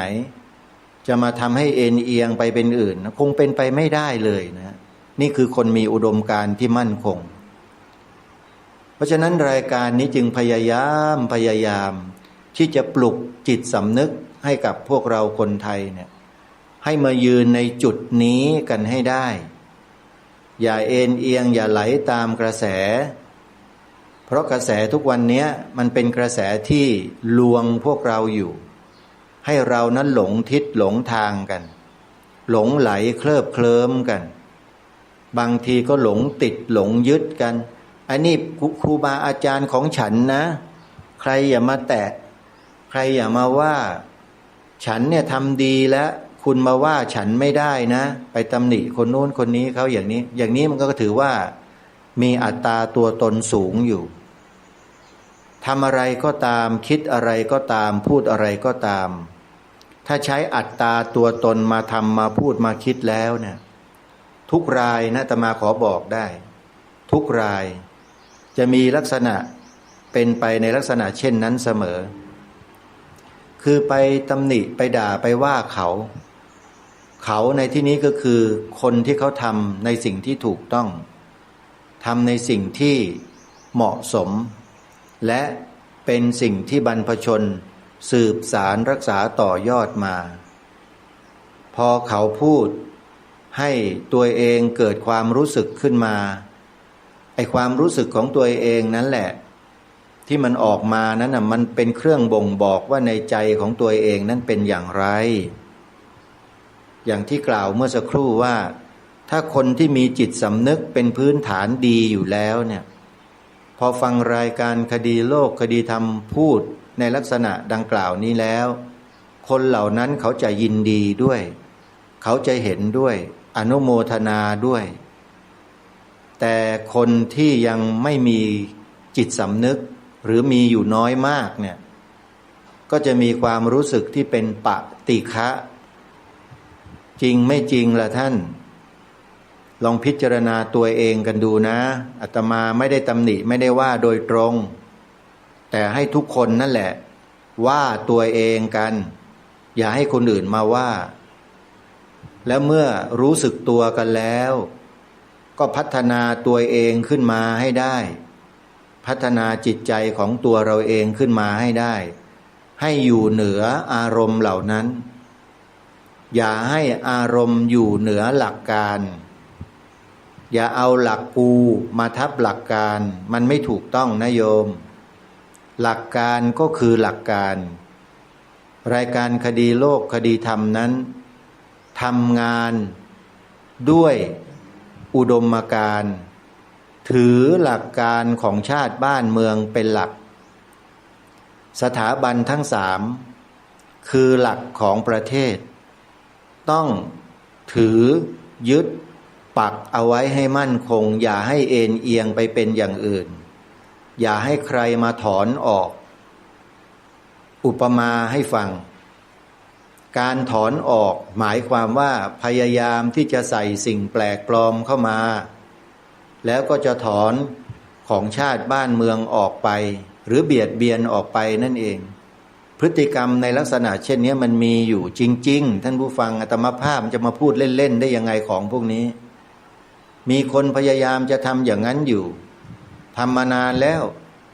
ตั้งแต่รัชสมัยของพระบาทสมเด็จพระจอมเกล้าเจ้าอยู่หัวรัชกาลที่ 4นู่น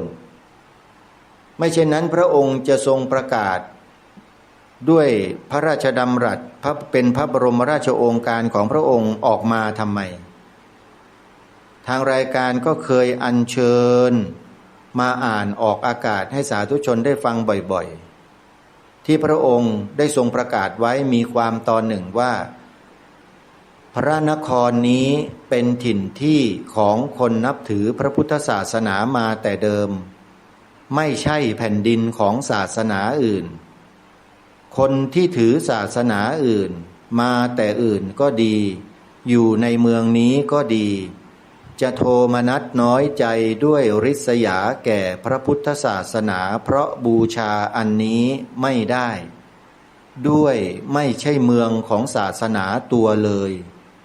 ถ้าโทมนัสก็ชื่อว่าโลภล่วงเกินไปเพราะฉะนั้น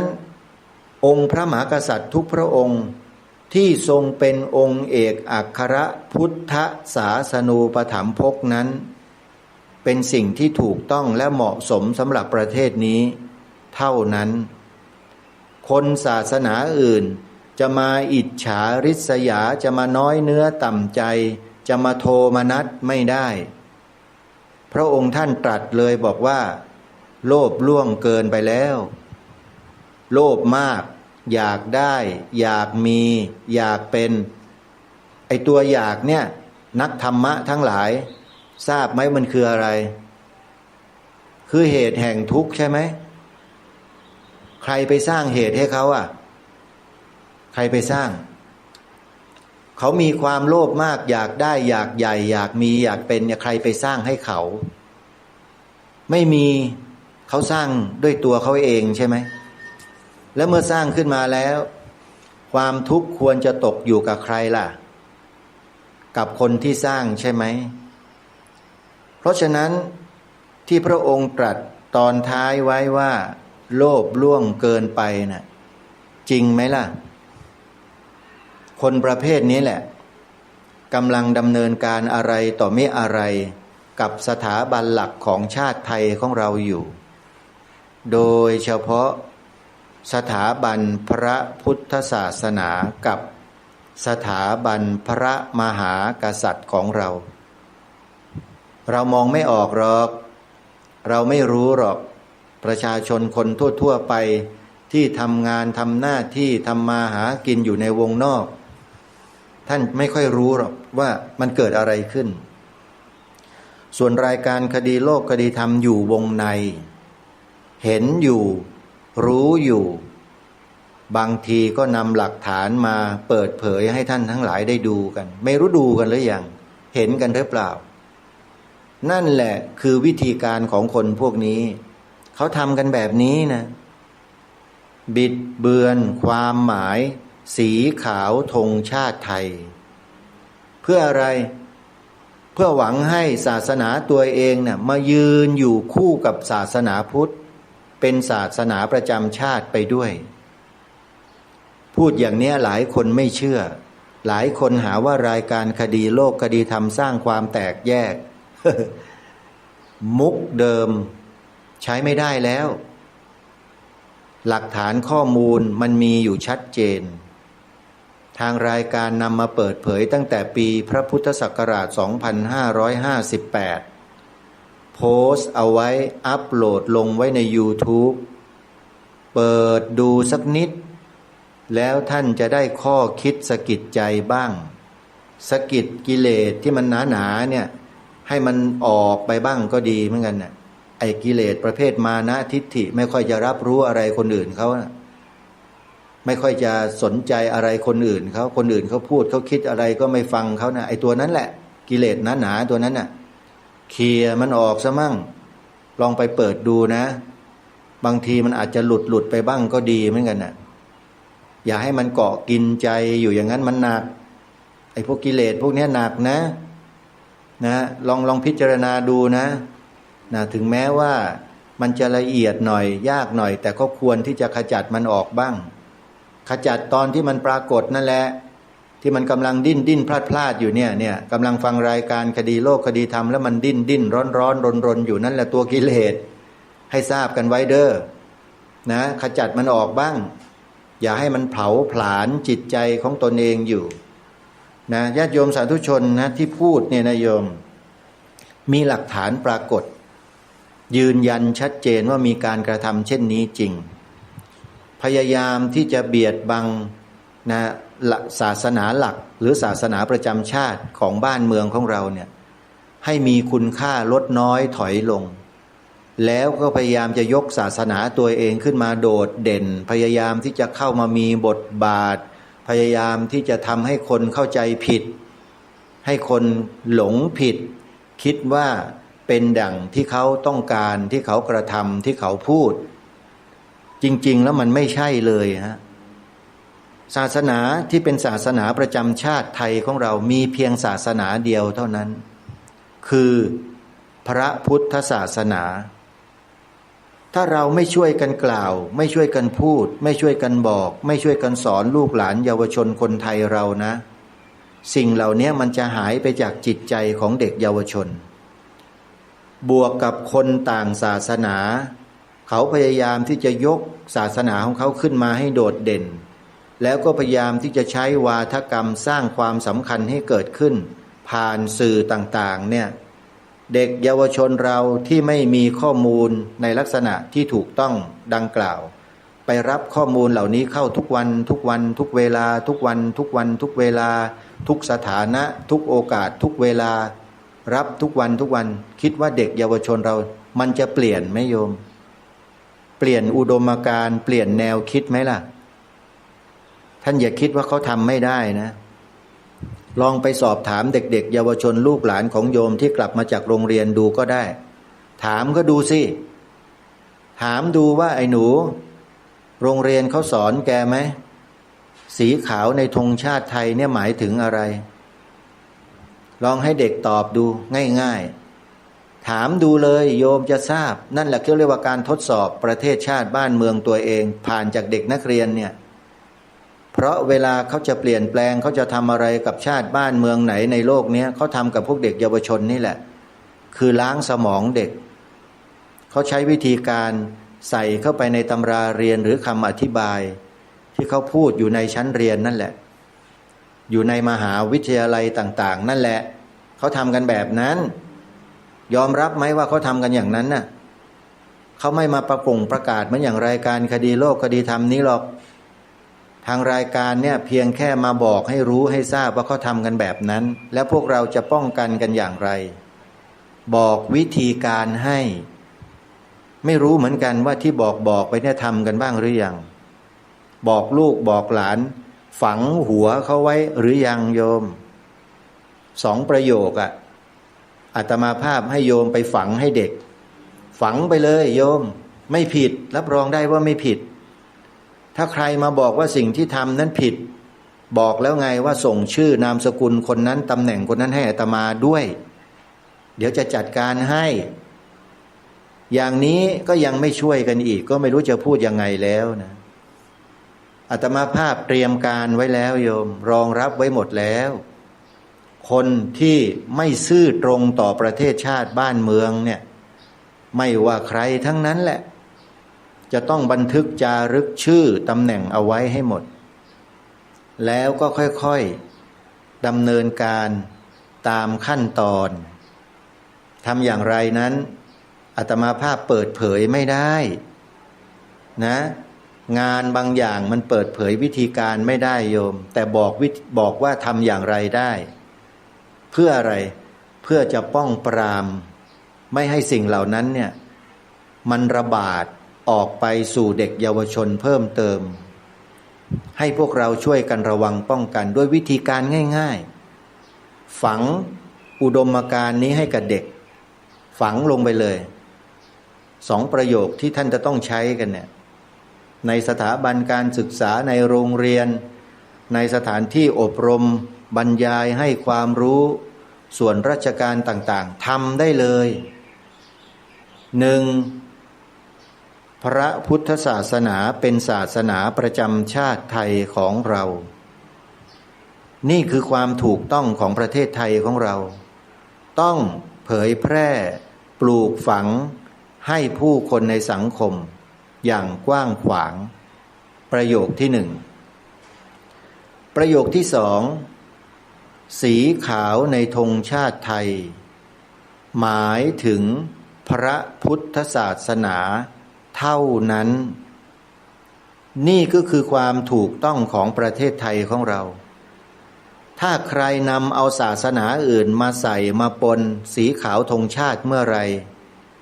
นั่นคือคนที่กำลังกระทำการเป็นกบฏต่อแผ่นดินของชาติทำตัวเป็นคนทุจริตเป็นคนที่ไม่น่าไว้วางใจของชาติบ้านเมืองนี้ย้ำนะฮะสีขาวในธงชาติไทยหมายถึง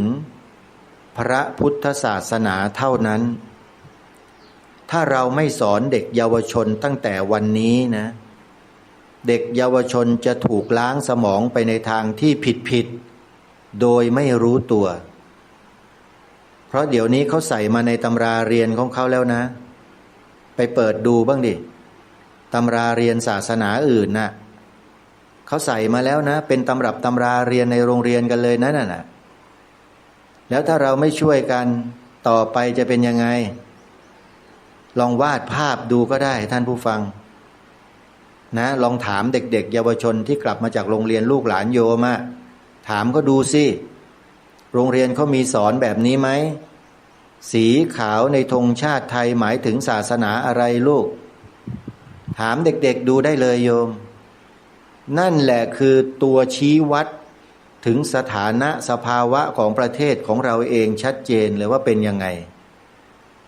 เวลาเขาเปลี่ยนแปลงเขาเปลี่ยนที่เด็กนะโยมเด็กมันจะโตเป็นผู้ใหญ่ในวันหน้าใช่ไหมเวลาเราจะสอนลูกบอกหลานเนี่ยสอนตอนโตๆเหรอโยมปลูกฝังสิ่งดีๆให้เขาเนี่ยมันก็ต้องปลูกฝังแต่เล็กๆเลยใช่ไหมพ่อแม่นั่นแหละเป็นครูคนแรกแล้วก็ส่งให้ครูคนที่สองไปช่วยกันเสริมแต่ปรากฏว่าในยุคนี้ครูคนที่สองเป็นยังไงบ้างเราไม่รู้สิพ่อแม่ก็มัวแต่ทำมาหากินกันไม่ตรวจสอบลูกหลานตัวเองรายการมองเห็นความเปลี่ยนแปลงที่มันเกิดขึ้นในทางที่ไม่ค่อยจะดีก็เลยมาแจ้งบอกว่าลองตรวจสอบดูนะลูกหลานที่กลับมาจากโรงเรียนน่ะโรงเรียนเขาสอนอะไรทุกวันนี้ตรวจสอบกันดูบ้างเด้อโยมแม่จันทิพย์แสงทองบอกญาติธรรมทุกคนช่วยกันถามเด็กๆดูหน่อยนะว่าโรงเรียนเขาสอนยังไงสีขาวในธงชาติเนี่ยเขาหมายถึงอะไรโยมถามเด็กให้มันถึงที่สุดเลยศาสนาอะไรถามเขาด้วยถ้าเด็กตอบว่าหมายถึงศาสนาเฉยๆเนี่ยถามต่อศาสนาอะไรลูกถามลงไปให้ลึกโยมเด็กมันจะตอบออกมาแล้วถ้าเด็กไม่ตอบหรือตอบไม่ได้นั่นคือปัญหาของบ้านเมืองเกิดแล้วปัญหาเกิดแล้วนะโยมอย่าคิดว่าไม่เกิดนั่นน่ะเกิดแล้วทีนี้จะแก้ยังไงล่ะโยมแม่จันทิพย์โยมแม่จันทิพย์ก็บอกหลานของโยมแต่ว่าสีขาวในธงชาติไทยหมายถึงพระพุทธศาสนาเท่านั้นจบยากไหมโยมแม่จันทิพย์ญาติโยมสาธุชนผู้เป็นผู้ปกครองของเด็กๆลูกๆหลานๆยากไหมโยมไม่ยากแต่ทำไมเหมือนกับยากไอ้ที่ว่าเหมือนกับยากก็เพราะว่าทำไมไม่ทำกันอันนี้แหละคือปัญหาแหละท่านผู้ฟังแล้วมันอยู่ที่ใครล่ะปัญหานี้ก็อยู่ที่ตัวเราทุกคนนั่นแหละที่ไม่ทำนั่นแหละเพราะอะไรลองหาปัญหาดูสิเพราะอะไรมันอยู่ในใจท่านนั่นน่ะค้นหาให้มันเจอไม่ต้องไปโทษที่อื่นไม่มีที่อื่นไม่มีปัญหาอะไรมีแต่ปัญหาในใจเรานั่นแหละทำไมถึงทำไม่ได้เพราะมีอคติหรือเปล่าอคติสี่รู้จักไหมโยมอคติสี่มีอะไรบ้างฉันทาคติโทสาคติโมหาคติ และพยาคติอคติสี่อย่างฉันทาคติหมายความว่าลำเอียงเพราะรักเพราะชอบพอกัน2โทสาคติลำเอียงเพราะเกลียดกันโกรธกัน3โมหาคติลำเอียงเพราะหลงไม่รู้และ4อันนี้เยอะมากเลยเต็มบ้านเต็มเมืองไปหมดพยาคติลำเอียงเพราะกลัวขี้ขลาดตาขาวเลยลำเอียงไม่กล้าอันนี้โดนใครบ้างอย่างไรพิจารณาตัวเองกันเด้อทางรายการไม่อาจจะไปล่วงรู้ในใจของท่านได้หรอกแต่พระสัมมาสัมพุทธเจ้าทรงให้เครื่องมือส่องดูพวกเราทั้งหลายด้วยหลักธรรม4ข้อดังกล่าวที่เรียกว่าอคติ4เอาไว้ให้แล้วอาตมาภาพก็นำมาถ่ายทอดให้กับทุกท่านพิจารณาตัวท่านเองว่ามีอยู่หรือไม่รายการคดีโลกคดีธรรมที่ทำหน้าที่อยู่ทุกวันนี้ไม่ได้มีอคตินะโยมอันนี้มันเป็นหลักการของชาติบ้านเมืองที่ทุกคนต้องเคารพทุกคนต้องปฏิบัติไม่ใช่มาบิดเบือนมาทำลายคนบิดเบือนทำลายนั่นแหละผิดคนรักษาปกป้องต่างหากที่ทำถูกต้องแล้วรายการคดีโลกคดีธรรมมาทำหน้าที่รักษาและปกป้องผิดไหมโยมแม่จันทิพย์ไม่ผิดรักษาปกป้องสิ่งที่ถูกต้องสิ่งที่ดีงามเอาไว้ให้กับชาติบ้านเมืองเนี่ยได้บุญด้วยนะบุญใหญ่นะเนี่ยโยมปกป้องระดับชาติบ้านเมืองเนี่ยบุญใหญ่กันนะถ้าใครได้ทำเนี่ยถือว่าโอ้ยได้บุญเยอะเลยเนี่ยสถาบันหลักของชาติไทยของเรา3สถาบัน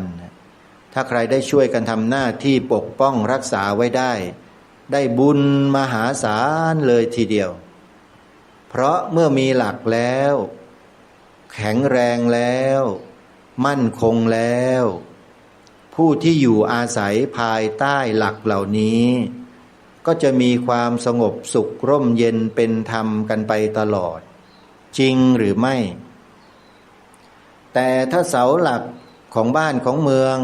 ถูกขย่มถูกโยกถูกคลอนถูกถอนถูกล้มทิ้งเราจะอยู่กันอย่างเป็นสุขร่มเย็นเป็นธรรมได้ไหมโยมพิจารณากันเองตอบกันเองเด้ออาตมาภาพมีหน้าที่มานำเสนอข้อมูลให้เราได้พิจารณากันอย่าเพิ่งเชื่อนะโยมอย่าเพิ่งเชื่อพิจารณาให้ดีแล้วก็ตัดสินใจกันว่าจะช่วยชาติบ้านเมืองหรือจะนิ่งเฉยหรือจะมีส่วนไปช่วยศัตรูเสียเอง3ทางเลือกให้ทุกท่านตัดสินกันเอง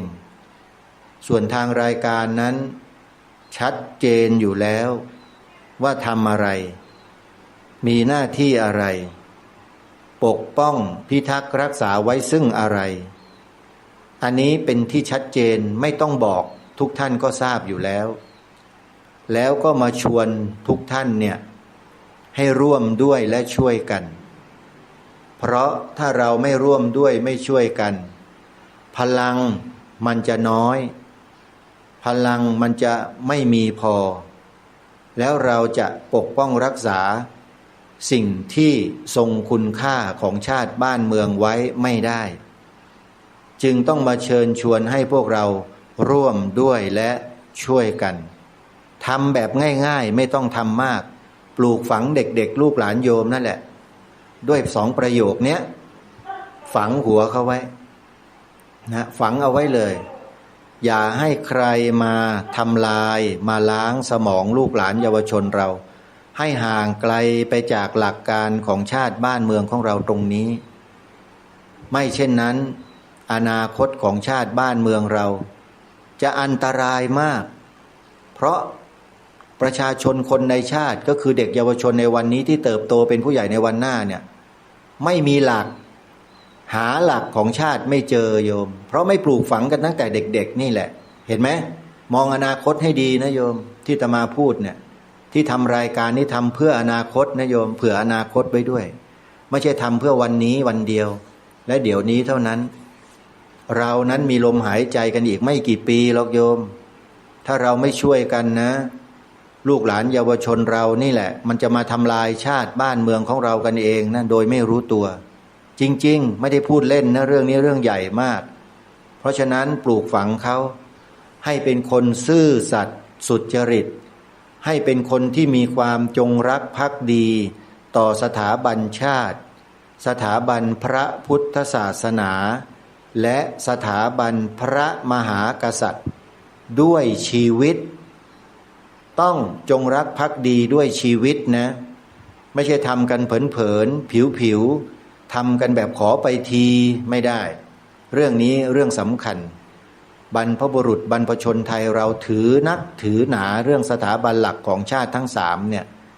จึงได้ฝากฝังไว้ให้กับพวกเราผ่านตำรับตำราเรียนในสมัยอดีตหลักสูตรดั้งเดิมที่เราเรียนกันมานั่นคือบรรพบุรุษเราฝากเราไว้จึงได้เขียนตำรามาในลักษณะเช่นนั้นแต่พออยู่มามีรัฐมนตรีว่าการกระทรวงศึกษาธิการเป็นคนต่างศาสนาเท่านั้นแหละมันเปลี่ยนแปลงหลักสูตรทันทีเลยเด็กเยาวชนรุ่นใหม่ที่เติบโตมาเป็นผู้ใหญ่ในทุกวันนี้ลองดูสิฮะเป็นยังไงกันบ้างมันเอาใจใส่เรื่องนี้กันไหมล่ะที่พูดอยู่เนี่ยที่ฟังกันอยู่เนี่ยบางคนนะฮะบางคนสนใจบ้างไหมหรือยังคงจะยืนด่าชี้หน้าด่ารายการนี้อยู่นะยังเป็นอย่างนั้นอยู่ไหมนะลองพิจารณาให้ดีนะท่านผู้ฟังเรื่องนี้ไม่ใช่เรื่องธรรมดาเป็นเรื่องของชาติบ้านเมืองเป็นเรื่องความมั่นคงของชาติบ้านเมืองจะมั่นคงต่อไปหรือจะถูกทลายลงก็อยู่ที่พวกเราทุกคนจะร่วมด้วยช่วยกัน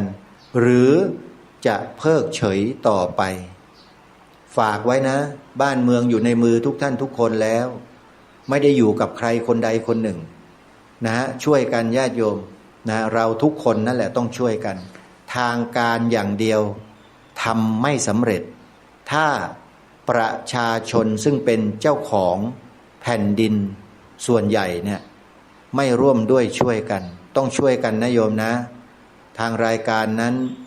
นะได้พยายามที่จะบอกที่จะแจ้งให้กับทุกท่านได้ทราบว่าบ้านเมืองเราเกิดอะไรขึ้นแล้วเราจะช่วยกันได้อย่างไรก็นำเสนอหาวิธีการมาหลากหลายมากมายแล้วมาสรุปลงตรงง่ายๆนี่แหละโยมใช้วาจาของเรานี่แหละปลูกฝังให้เด็กเยาวชนลูกหลานเราทุกวันเลยก่อนหลับก่อนนอนตื่นมาก่อนไปโรงเรียนให้เขาท่องพระพุทธศาสนาเป็นศาสนาประจำชาติไทยของเราสีขาวในธงชาติไทยหมายถึงพระพุทธศาสนาเท่านั้นสองประโยคนี้แหละโยมรับรองได้ว่ามั่นคงแน่นอนวันนี้เวลาหมดลงแล้วต้องขอสมมุติยุติไว้แต่เพียงเท่านี้พบกับรายการได้ใหม่ในวันต่อไปขอความสุขความสวัสดีในธรรมแห่งองค์สมเด็จพระบรมศาสดาสัมมาสัมพุทธเจ้าจงปรากฏเกิดมีขึ้นในจิตใจของท่านผู้ฟังทุกท่านทุกคนเทินขอเจริญพร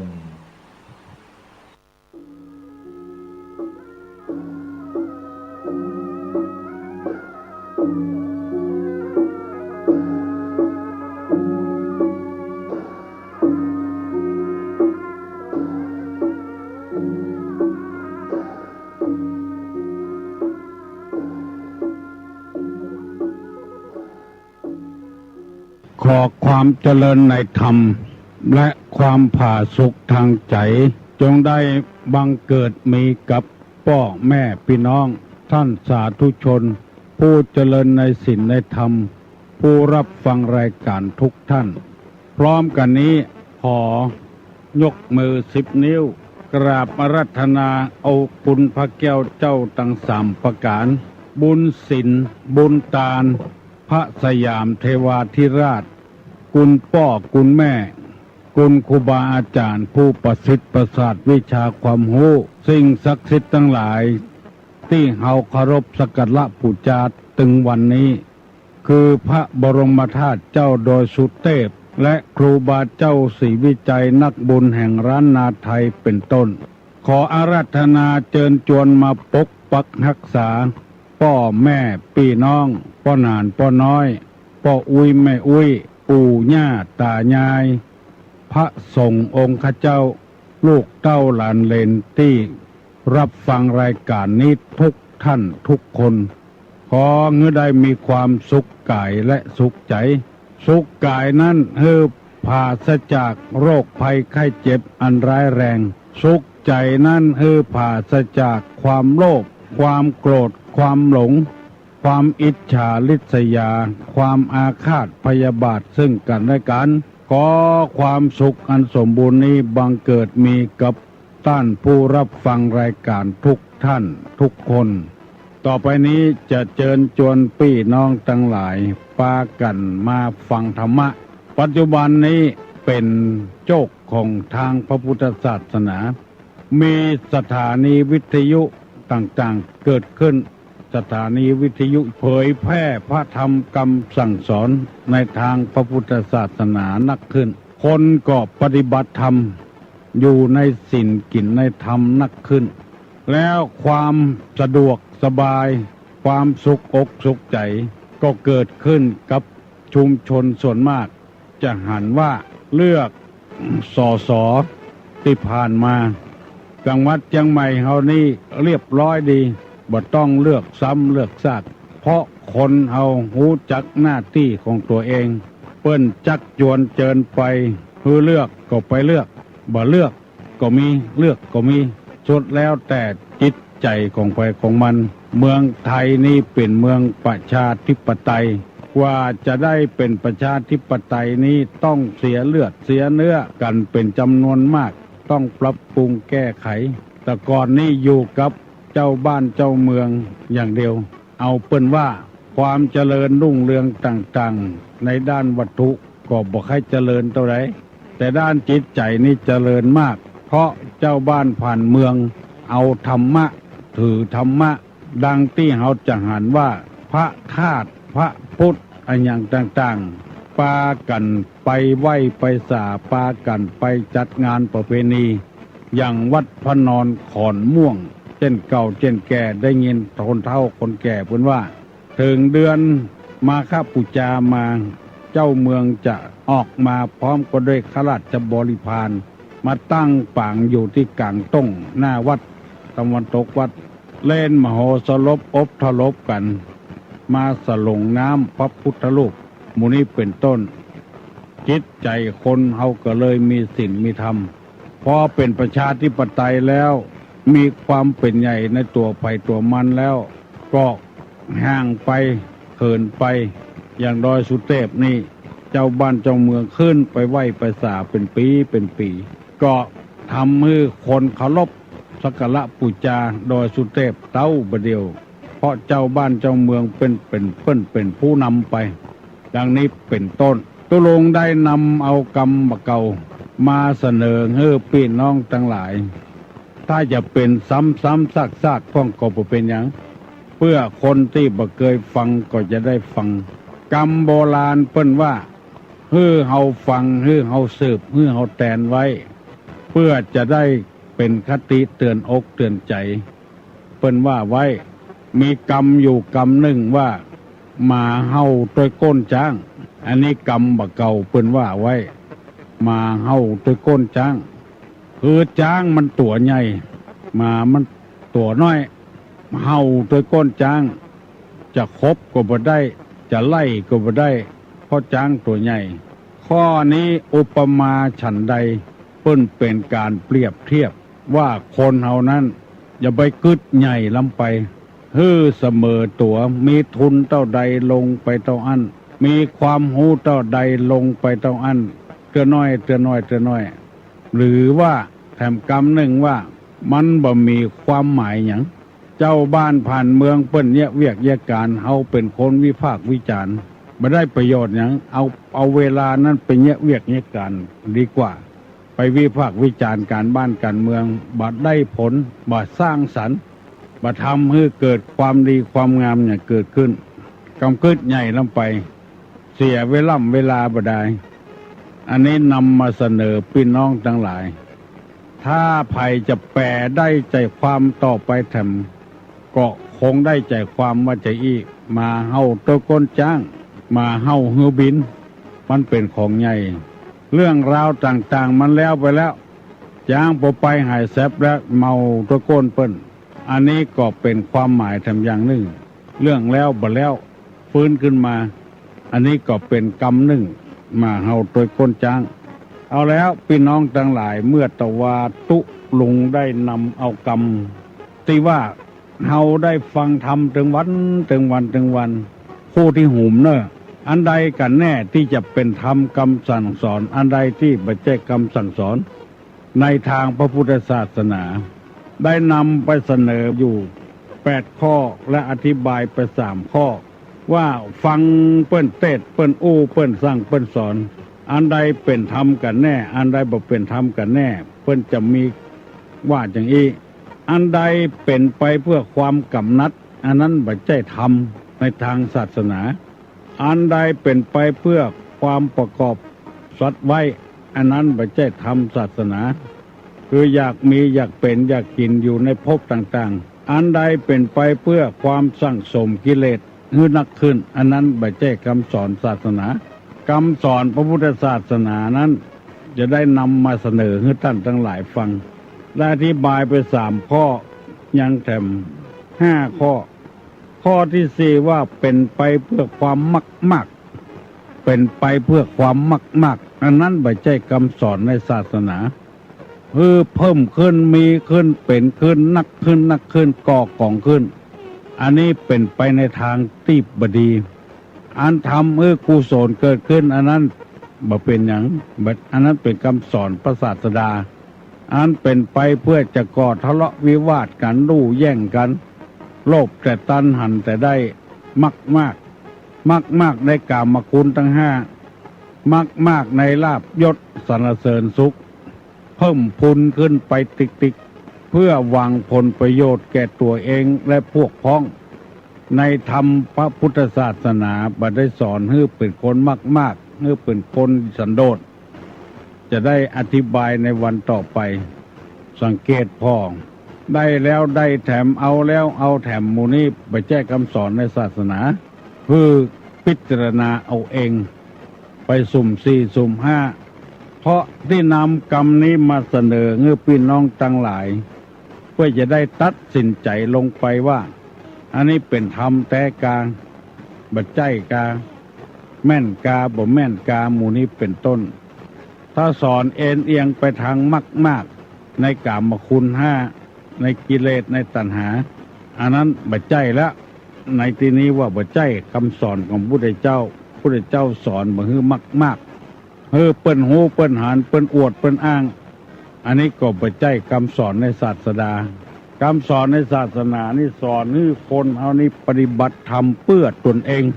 จะไปเพื่อคนอื่นอันนี้ถูกต้องข้อที่5สอนไปเพื่อเป็นความบัสันโดษนี่บัสันโดษสันโดษแปลว่าความยินดีที่ของมีอยู่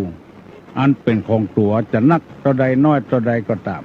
แต่ก่อนเมื่อตุลุงเป็นเนนกันมีนักการเมืองผู้หนึ่งเป็นคนมากในกามคุณต่างๆแล้วไปสั่งสอนสั่งให้พระตุเจ้าทั่วประเทศไทยสอนให้สอนคำว่าสันโดษเพราะสอนให้สันโดษบ้านเมืองไทยจึงบ่เจริญเพิ่นว่าอย่างนั้นคือคนที่บ่มีความเข้าใจบ่มีความรู้เรื่องธรรมแต่เข้าใจว่ามีเท่าใดกินเท่าอันใจเท่าอันบ่ใจอย่างอันคือมัน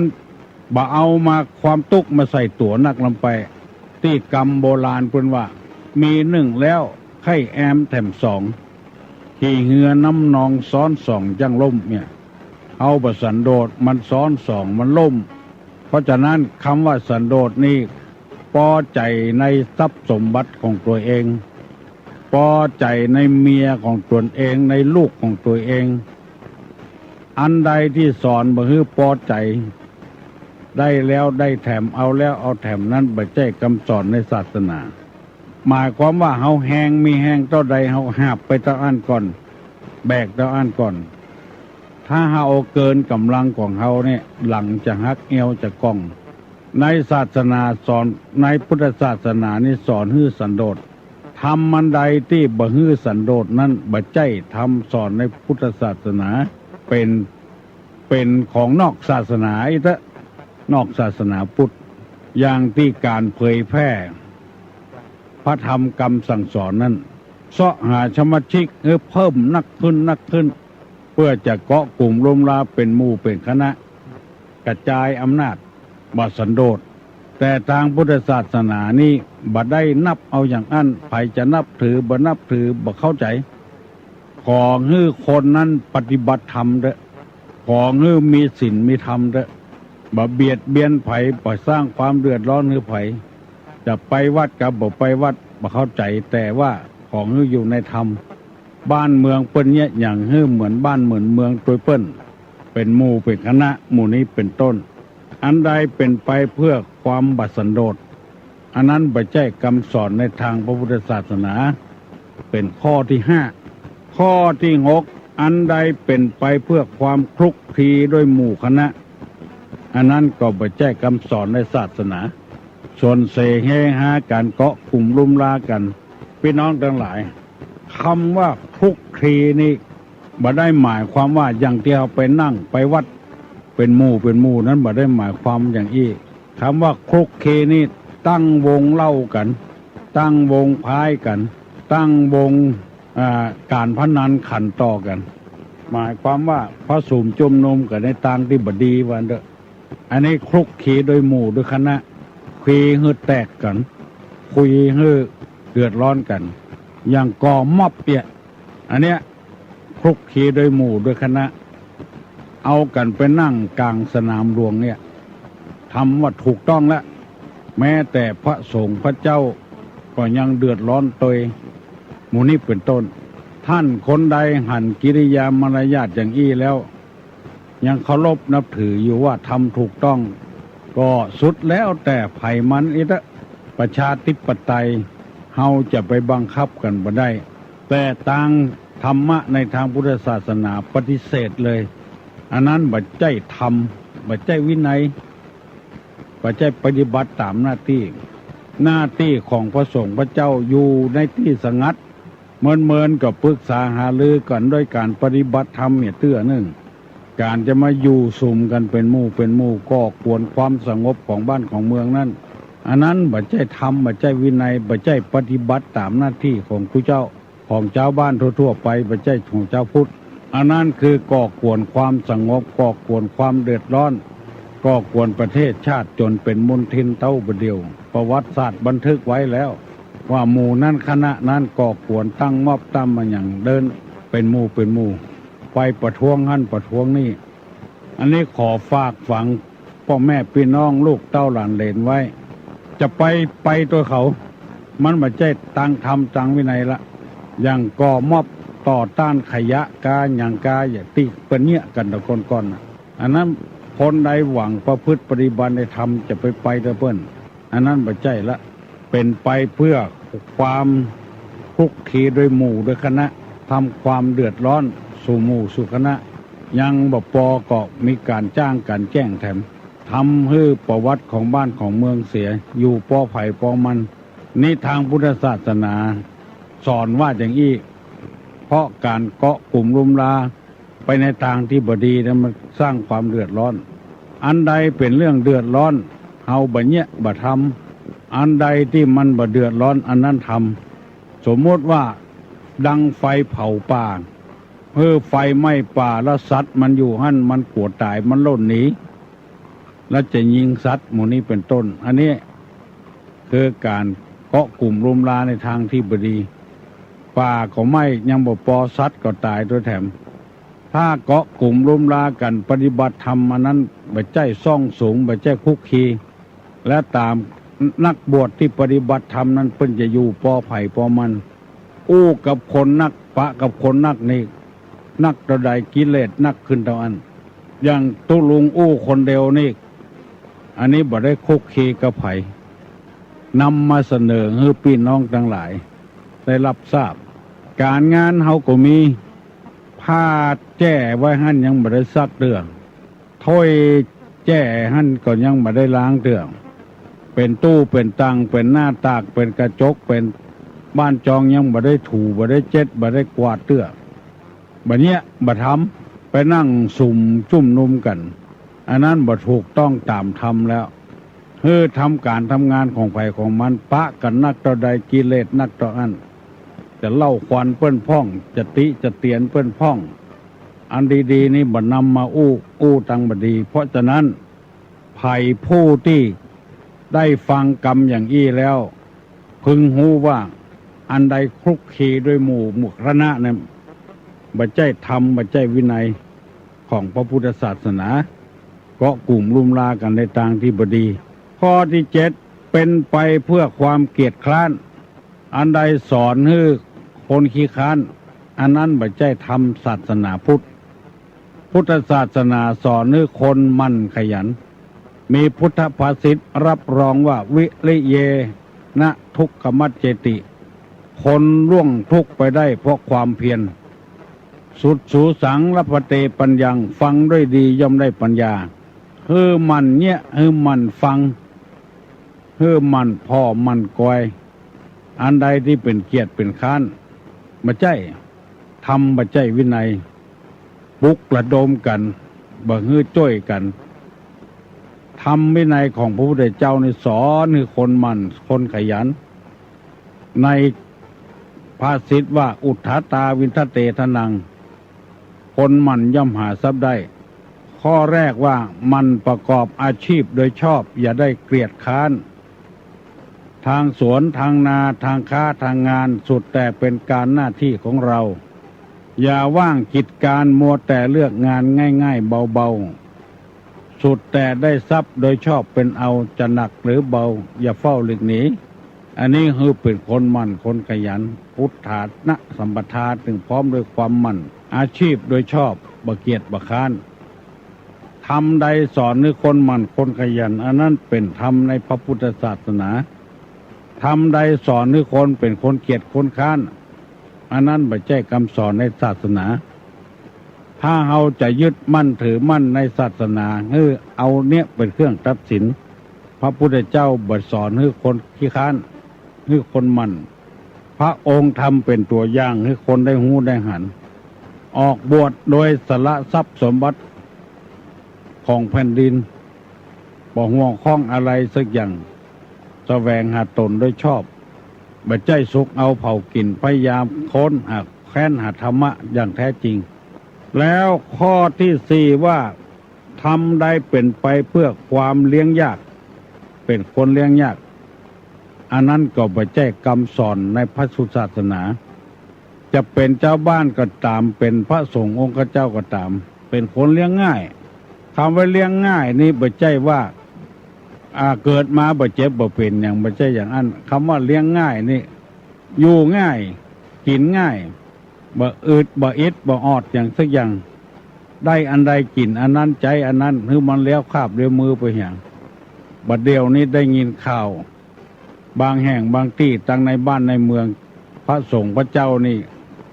มีเงินมีทองนี่กินอาหารปิ่นโตบ่ไปบิณฑบาตแล้วอันนี้นี่บ่ได้ปฏิบัติตามหลักธรรมคำสอนพุทธเจ้าคือบิณฑบาตเที่ยวบิณฑบาตเลี้ยงง่ายเขาใส่อันหยังก็เอาเปิ้นมาใส่ก็บ่ต้องไปเรียกร้องของเปิ้น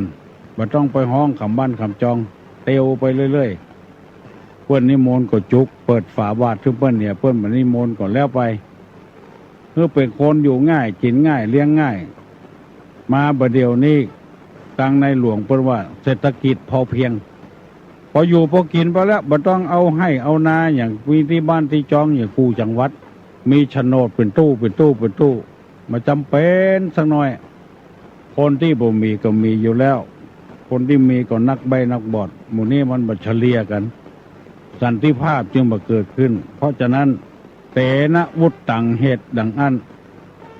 ต ตุลุงจึงนำมาเสนอให้พี่น้องทั้งหลายเปิ้นสอนกันที่ไหนฟังให้ก่อนว่าอันใดถูกอันใดบ่ถูก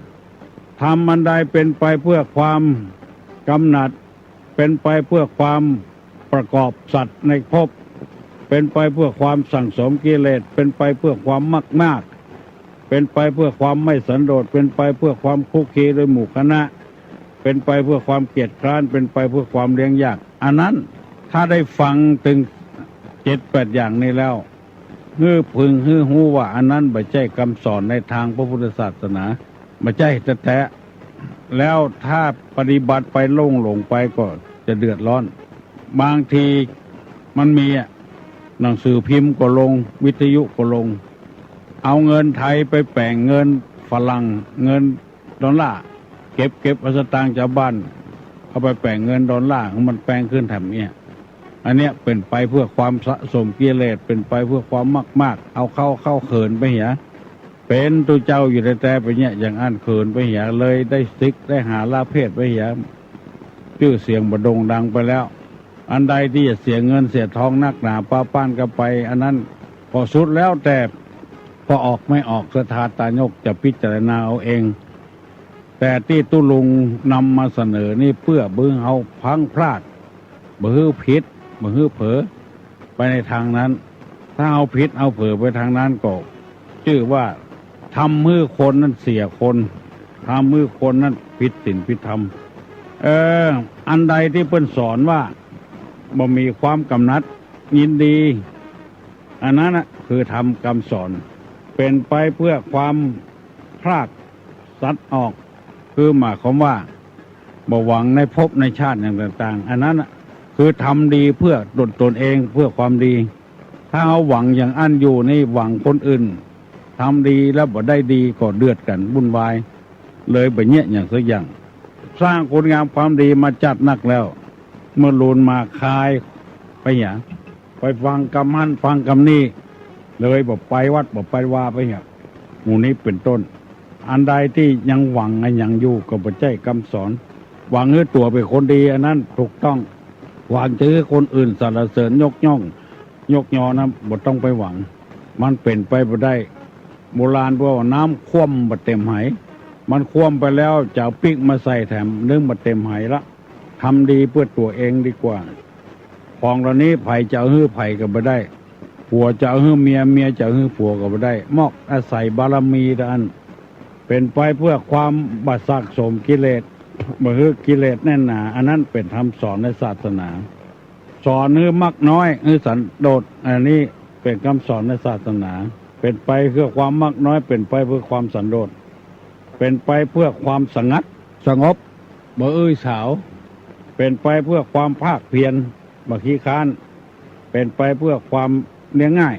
อันนี้เป็นธรรมเป็นวินัยในทางศาสนาบัดใจว่านำไปเสนออย่างเดียวบ่มีข้อแก้นี่คือสร้างสรรค์ให้มันดีขึ้นทำในทางพระพุทธศาสนาสอนที่แล้วท่านผู้ฟังทั้งหลายพิจารณาเอาว่าอันใดมันถูกอันใดมันไม่ถูกแล้วเขาจะได้ปฏิบัติให้มันถูกต้องบางเตื้อโดยไปเสียผู้เสียคนไปก็มีเอาละพี่น้องทั้งหลายทุลุงได้นำธรรมะอันเป็นแก่นเป็นสารมาเสนอให้ท่านทั้งหลายได้ฟังขอให้มีความสุขความเจริญเนอะอายุมั่นขวัญยืนหิมาก้าขึ้นมีโชคมีลาภผู้คนเนอะยกมือไหวเนอะจะปอนปอนสัปปีติโยยวัจจันตุสัพพะโรโควินัสสตุมาเตภวะตวนตะราโยสุขีติคายุโกภวะอภิวาทานะสีลิสานิจังวุธาปจายโนจัตตาโลธรรมาวัฏันติอายุวันโนสุขังพลัง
นตรีวันก่อนรีบอ่านด้วยความดีใจ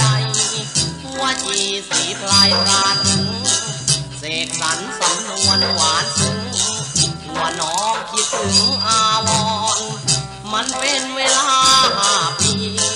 ที่พี่จำรากจากน้องไม่เคยลืมเลือนจากสมองยังรักนวลน้องเหมือนก่อนถึงจากไปนานแสนนานพี่กลับมาบ้านคราวนี้เพื่อสร้างสวรรค์กับคนดีสีไพรน้องดีงามงอนจะรับไปอยู่เมืองหลวงเกี่ยวก้อยเดินควงไงนะน้องดีใจไหมเล่าจ๊ะตอบหน่อยสินะบางอ่อนที่ซื้อระมุดน้อยนาขนุนพุทรามาให้หันหน้ามาสิจอมใจพี่ชายจะเป็นคนป้อนยิ้มรับพี่หน่อยสัก100 หนเถิดนะแม่คนตางอน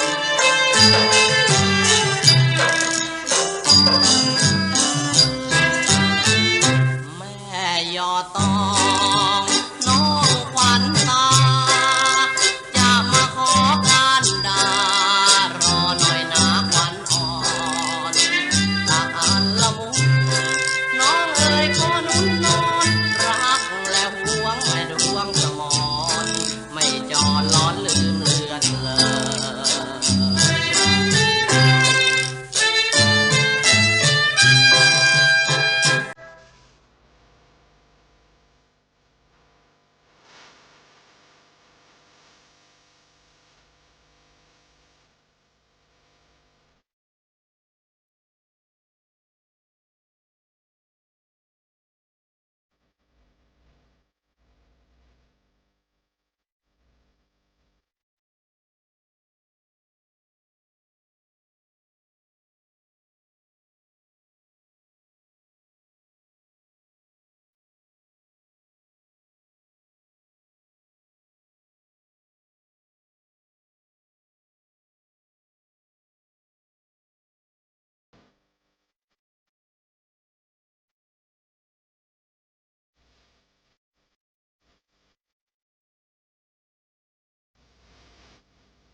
สวยก็จริงนะสาว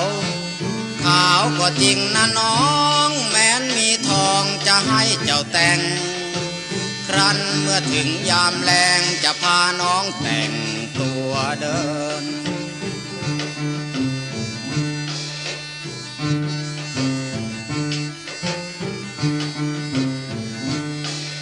เพลินก็จริงนะน้อง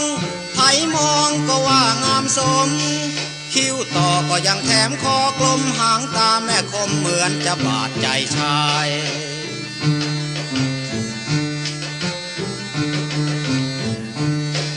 อยากรู้ว่าบ้านอยู่ไส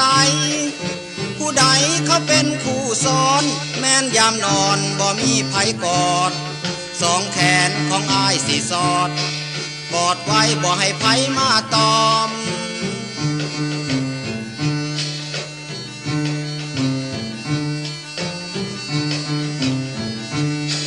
หอมหลายคือแม่นแก้มนางหอมต่างสาวอื่นๆถ้าได้ตัวน้องมาประคองสักคืนเงินแสนเงินหมื่นก็บ่ได้ตื่นตามอง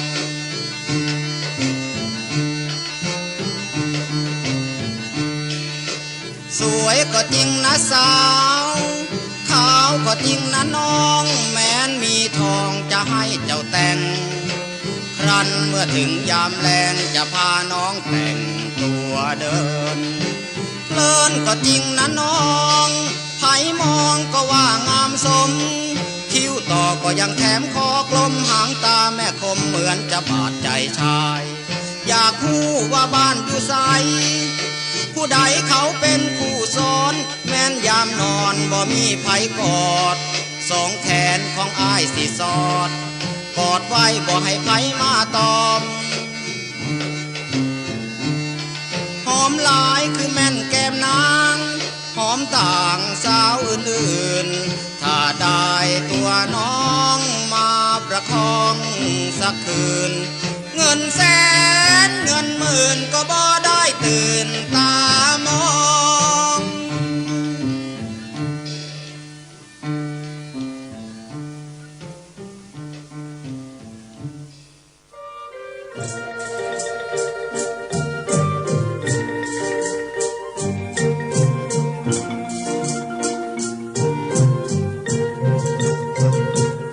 ลมโชยชิวปลิวกิ่งไม้ไว้สั่นสุดดังเสียงรำพัน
อนสองเรารวมใจในกระท่อมทองกว้าง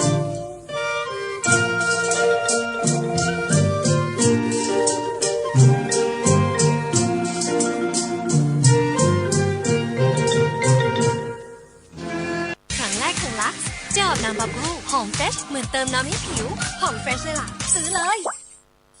ให้ QEHT เสริมสมองเสริมภูมิต้านทานแม่ว่าใช่ลูกว่าชอบซื้อเลย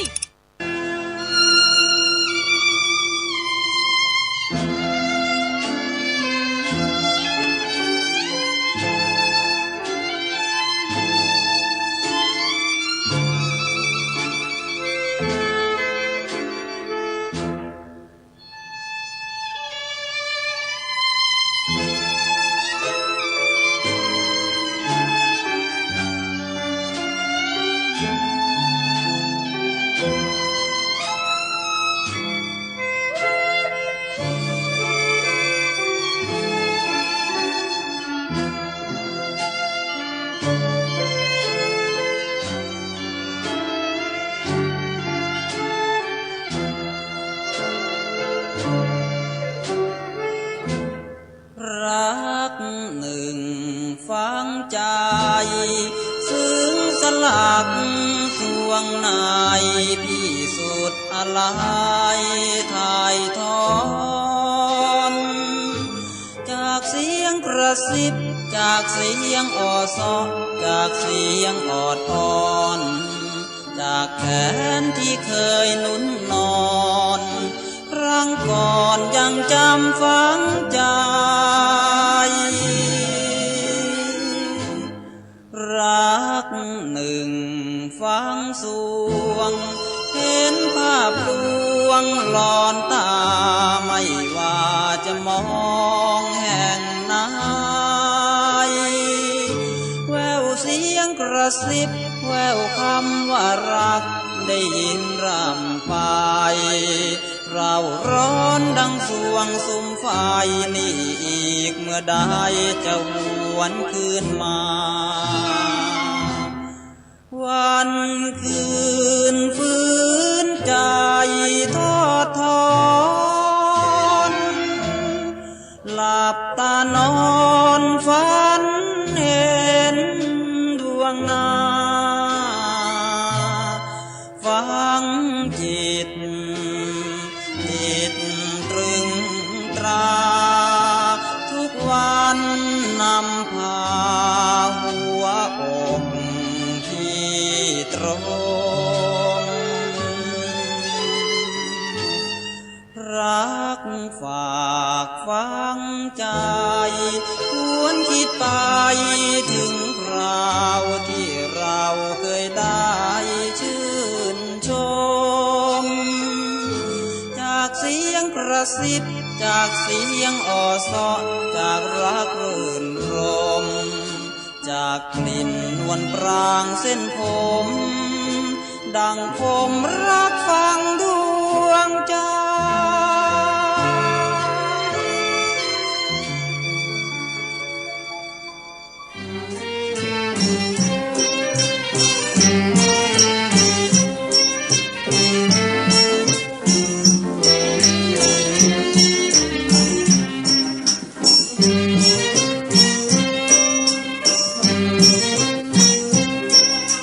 เจ้าสิเบื่อแล้วน้องบอกขอ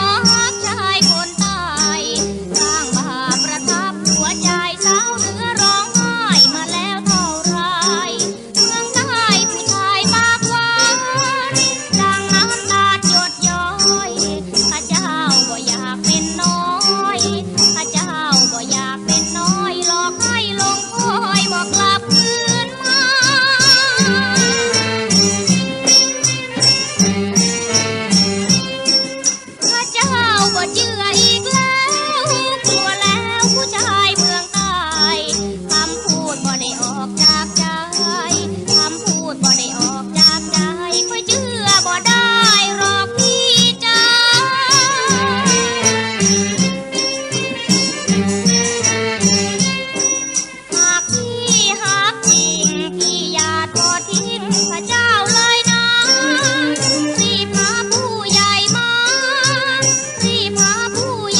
โอเมก้าพลัสเต็ม10 plus ประโยชน์เต็มกล่อง ซื้อเลย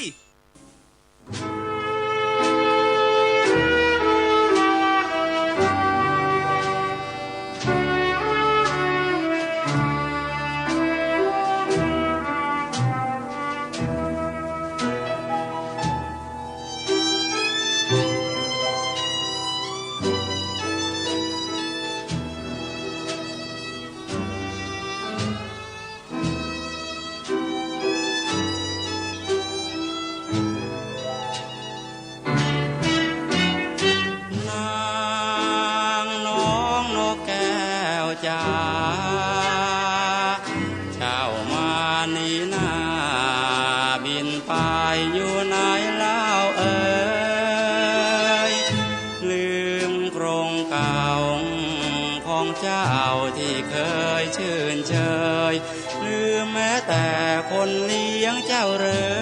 ยโอ้เอ๋ยมาด่วนจากกันน้ำพร้อมเหลือคำกล่าวชมสุดพานิยมยั่วอารมณ์แรงรักไฟฝันใครหลงเจ้าแล้วเศร้าสวงตรมโศกสันดังเหมือนเช่นคอนนั้นทุกวันต้องช้ำระทมโอ้เอ๋ยนางนกแก้วลืมพี่แล้วหรือแก้วทูลหัวคู่ชมหวังน้ำบ่อหน้านึกหรือว่าจะได้สมพลาดไปเจ้าจะระทมความรื่นรมเจ้าจะสูญสิ้นวันไหนแม้นเจ้าสิ้นคอนโปรดจงหวนจรกลับคอนที่เคยอยู่กินพี่ยังเฝ้ารักเจ้าที่เคยทวินใจเพ้ออยู่อาทินมิสิ้นรักแก้ว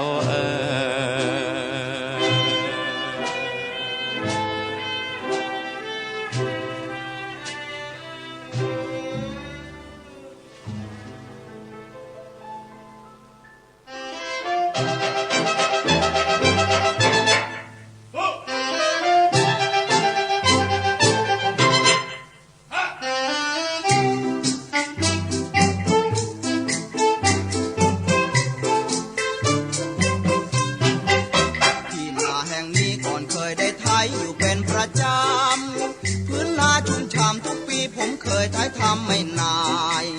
แต่ปีกลายนี้ช่างมีโชคร้ายเหตุเพราะว่าเจ้าควายเกิดล้มเจ็บลงไปออกมาปีนี้ทุ่งนาได้น้ำชุ่มฉ่ำนักหนาผมคิดไว้ว่าเช้าขึ้นไปนาไถให้สมใจตื่นขึ้นตอนเช้า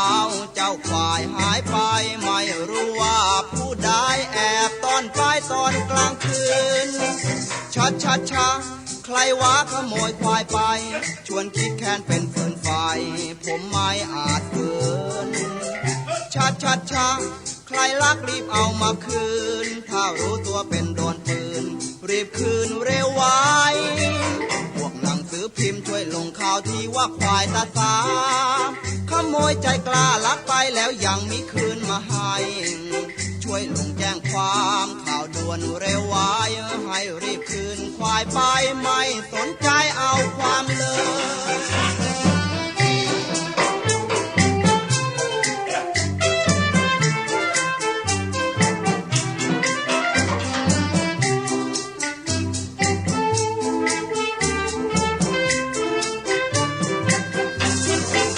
ที่นาแห่งนี้ก่อนเคยได้ไถอยู่เป็นประจ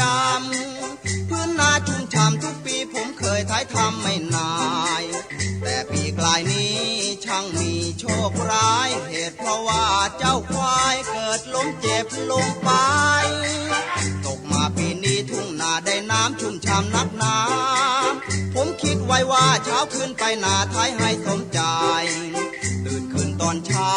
เจ้าควายหายไปไม่รู้ว่าผู้ใดแอบตอนไปตอนกลางคืนชัดใครวะขโมยควายไปชวนพลิกแคนเป็นฟืนไฟผมไม่อาจฝืนชัดใครลักรีบเอามาคืนถ้ารู้ตัวเป็นโดนปืนรีบคืนเร็วไว้พวกหนังสือพิมพ์ช่วยลงข่าวที่ว่าควายตาสามขโมยใจกล้าลักไปแล้วยังมีคืนมาให้ช่วยลงแจ้งความข่าวด่วนเร็วไว้ให้รีบคืนควายไปไม่สนใจเอาความเลย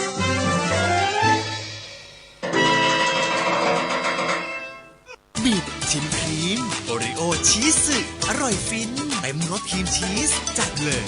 เพราะเด็กผ่าคลอดอาจได้รับจุลินทรีย์ดีน้อยกว่าชมมั่นใจนมแม่ที่มี MFGM และ DHA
กฐินกลิ่นหอมมาหอมเหมือนมีมนตราแทรกซึมซ่านใจซึ่งในอุราเหมือนแก้มสุดาเคยหอมกลิ่นกรุ่นกรุ่นละมุนละไมยิ่งทวินกลิ่นสบายกลิ่นร่ำมาลายแนบเนื้อพยอมนวลปรางน้องนางที่เคยได้ดมได้ดอมไม่เคยลืมแก้มหอมในห่วงหรือไทยดอกเอ๋ยเจ้าดอกกระดังงากลิ่นหอมเจ้าจะมีค่าเมื่อถูกนำมาลนไฟเอ่ยจริงหรือไม่เอ่ยหอมลอยอ้อยอิงกลิ่นสาบสาวหอมเสียยิ่งสิ่งหอมไกลหอมเนื้อมวนมาลายร้อยพันบุพภาเทียมเปรียบได้หอมตรึงหาไทยนักหนาอันนารีที่จะหอมก็คงเหมือนดังพยอมที่ถูกลนไฟให้ล้ำเลอค่าแบบเนี้ย Sting Energy Drink ชาร์จออนลุย Sting Energy Drink ควรจะเป็นเช่นดังดอกกะดังงาที่ใครปรารถนาไว้คู่หรือไทย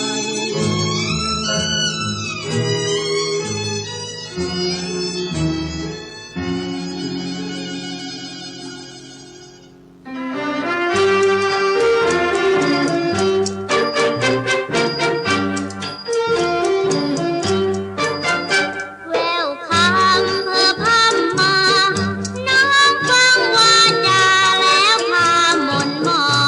ง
คุณพี่ชายน้ำใจอเลิศรอยที่รักรอคอยรักจนสลายหากว่ายามไหนได้มีที่สุขสันต์อย่าลืมฝันถึงวันเคยโศกตรม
มอบความอร่อยด้วยวิสกัส 100% สารอาหาร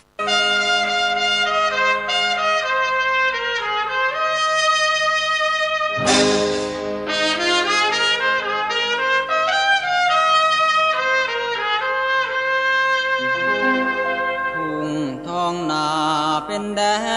นสวรรค์เราจำมันซาบซึ้งตรึงใจห่วงคู่เล่าคอเดินเลิดเพลินพันนอ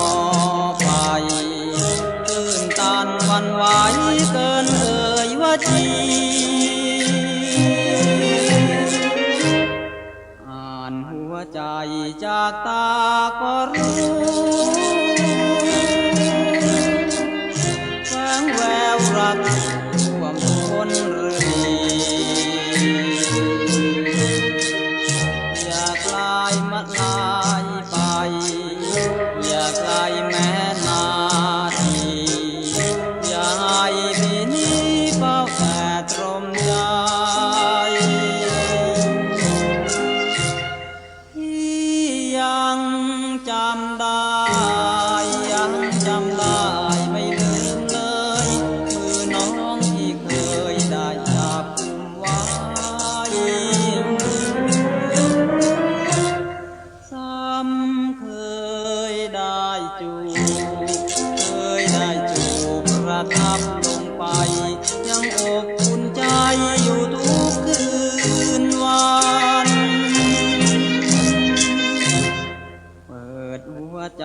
พูดกันสักครั้งรักเธอเพียงครั้งชวนเธอรำพันเฝ้าปองรักนานมาเมตตาเห็นใจกันอย่าเพียงให้ฝันรักอยู่เดียวดายเปิดหัวใจพูดกันสักครั้งรักเธอเพียงครั้งชวนเธอรำพันเฝ้าปองรักนานมาเมตตาเห็นใจกันอย่าเพียงให้ฝันรักอยู่เดียวดาย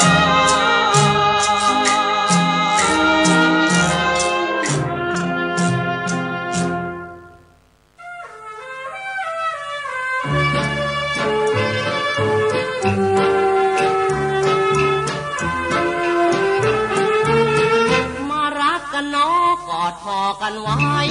ดีกว่าแม่คงไม่ว่าจริงไหมแก้วตาของพี่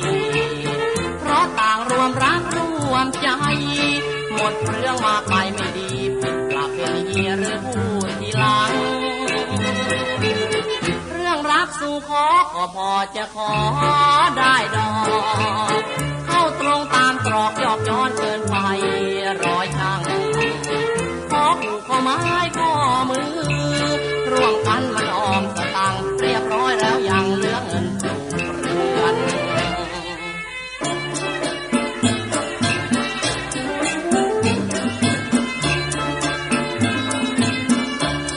ลูกสาวคนเดียวขอคล้องของเกี่ยวที่เหนียวเหลือเกินจะขึ้นเป็นเงินเหลือเกินนะช่างแช่เชือนนั่งดีดลูกคิดโทษทำบิดนะเบือนน้ำใจกว่าเรือนนกกลัวจะเปื่อนด้วยน้ำตา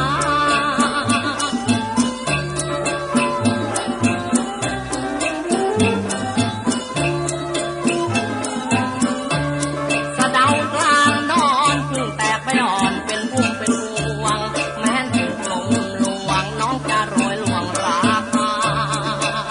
สะเดาการขมเสียแรงที่ผมไปมาน้องเอ่ยโศกาน้องอย่าสบหน้าอกใครกัน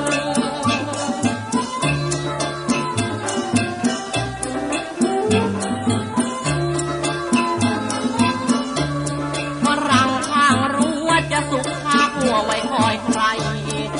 นานเท่าไรขอแรงจงได้จำนั้นหากจะให้สอยก็จงค่อยๆพูดกันเดี๋ยวแม่รู้ทันจะต้องนอนฝันข้างวี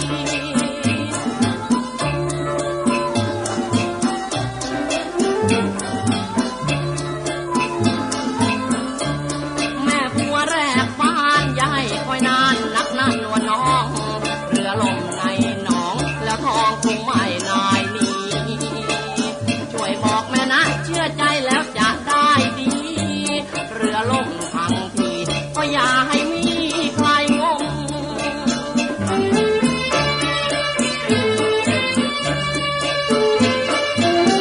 เรือร่มในน้องเก็บทองเต็มถุงใบใหญ่น้องควรจะได้จริงไหมแก้วใจเมื่อเรือร่มน้ำนิ่งลึกไหลไม่วนเปรียบคนดีๆอย่างผมน่ารักนิยมไว้เป็นคู่ครอง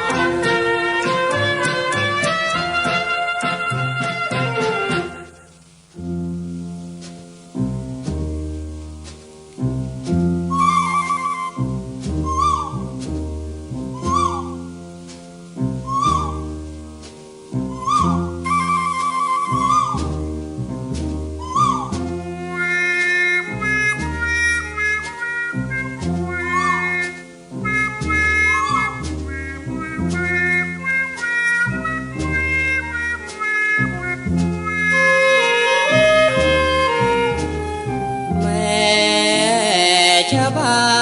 ไพรของพี่ รักเจ้าเทียบเท่าชีวีเจ้างามโสภีมีใครนายเท่าพี่เฝ้าลุ่มหลงถึงอนงมิได้สร้างเศร้าแดนไพรถิ่นเกิดของเจ้าสมแล้วคำเล่าช้างเผือกในไพรแม่ชะบาไพรของพี่ทำไมเจ้าสวยอย่างนี้ชาติก่อนน้องพี่สร้างบุญสิ่งใดเพียงพี่ได้เห็นเนื้อเย็นก็รักแทบขาดใจตอบรักสักหน่อยได้ไหมนักควันใจแม่ชะบาบ้านพี่อยู่กรุงมุ่งมาหาแม่ชะบาไม่รักพี่หรือจะมาหันหน้าเจ้ามาสักนิดเจ้าอย่าเอียงอายพี่หมายเป็นคู่ชีวิตอุทิศให้น้องหมดใจหรือไทยพี่ไม่จืดจาง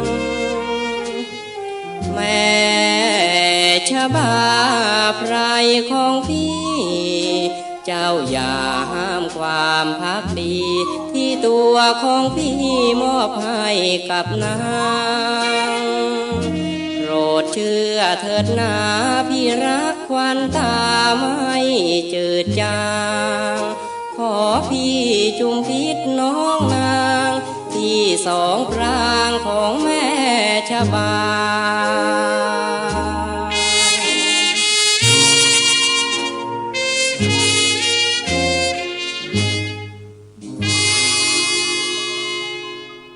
ให้ลูกสมองดีด้วย Encapsulated DHA พร้อมใช้งานไว8 เท่าสกินแคร์ที่ช่วยให้ผิวดูแมตต์โกลว์ตลอด 24 ชั่วโมงมาดูกันว่าอะไรอยู่ในแมตต์ลูมิเนซิ่งครีมเมลาซิลทรงพลังกว่า 13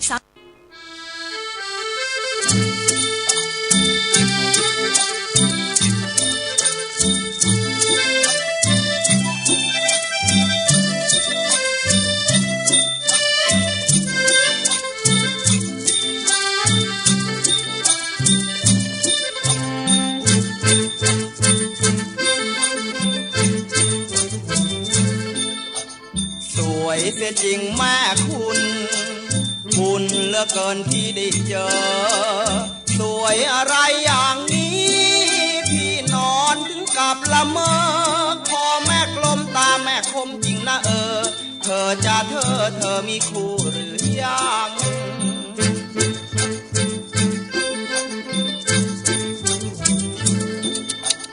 แจ่มอะไรอย่างนี้พี่มองเสียจนเหลียวหลังเมื่อเวลาน้องเดินสะโพกสายคล้ายกับดาวหนังรถบนถนนแทบจะชนกันพังจราจรตาข้างจนลืมเปิดไฟแดง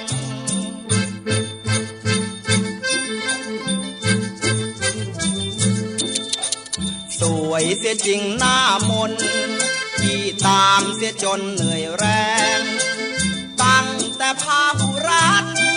พี่ควักธนบัตรใบแดงนั่งแท็กซี่ตามน้องนางมาแสนแพงใจเต้นแรงรัวเหมือนดังเสียงกลอง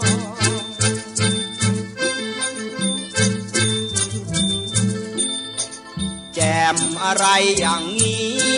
หนุ่มอย่างพี่หรือจะไม่มองอกเจ้าตึงพึงพายปีดกลายเหมือนหงรำพองคนแก่ใกล้ตายยังไม่ไหวและมองพอเจอเชฟนวลน้องยังร้องว่ายังไม่อยากตาย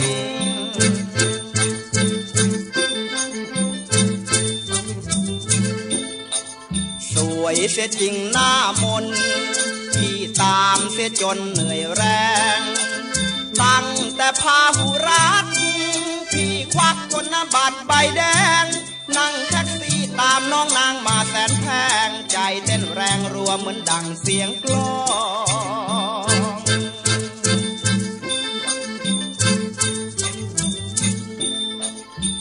มอะไรอย่างนี้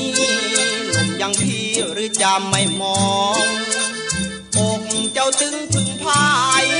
กรีดกรายเหมือนหงรำพองคนแก่ใกล้ตายยังไม่ไหวแลมองพอเจอเชฟนวลน้องยังร้องว่ายังไม่อยากตาย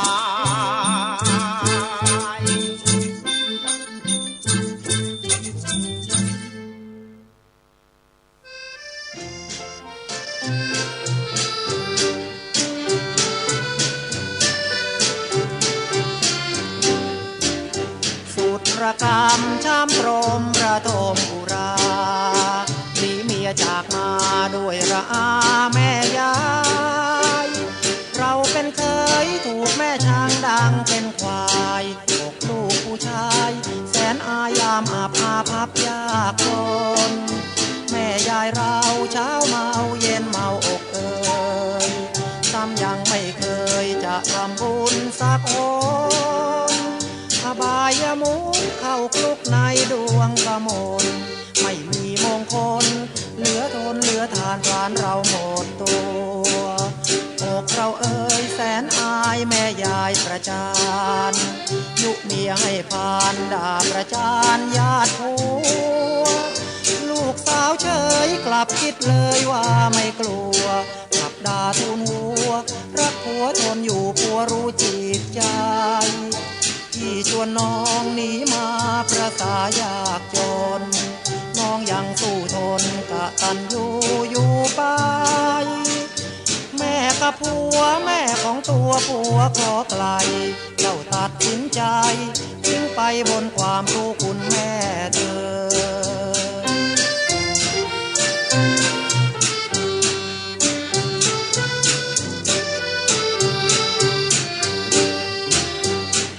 ยังรักขวัญใจไม่มีกลับกลายรักเมียไม่คลายปักใจหมายเสมอยังคงฝันอยู่เหมือนวันฉันเคียงเธอกอดหมอนนอนเพ้อ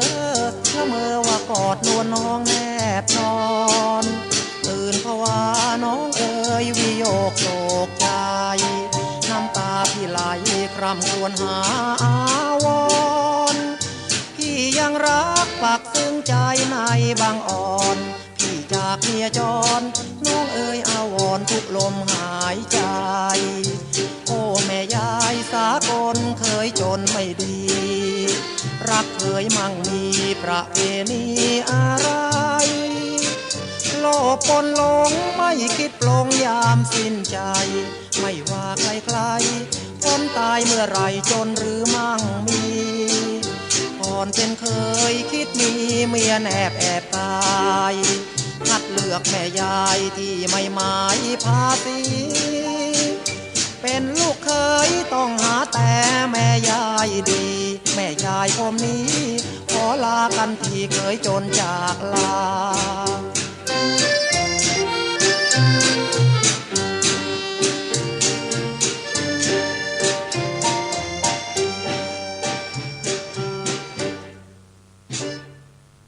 ไฮคิวพลัสซูเปอร์โก5คิวฉลาดรอบด้านภูมิต้านทานพร้อมเพื่อความสำเร็จแห่งอนาคต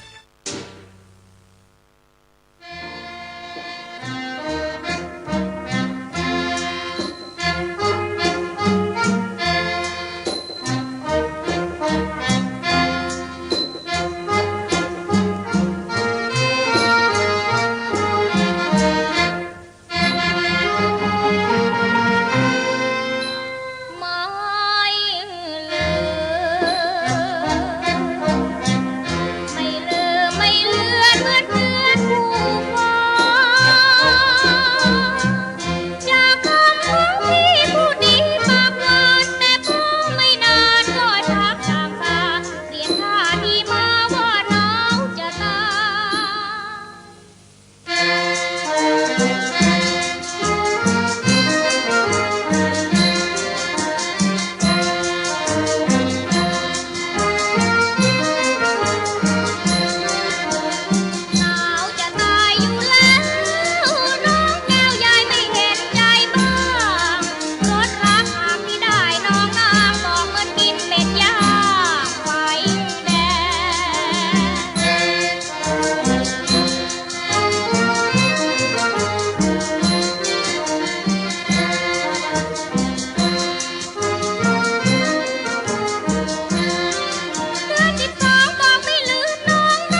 ลี่ยนใบ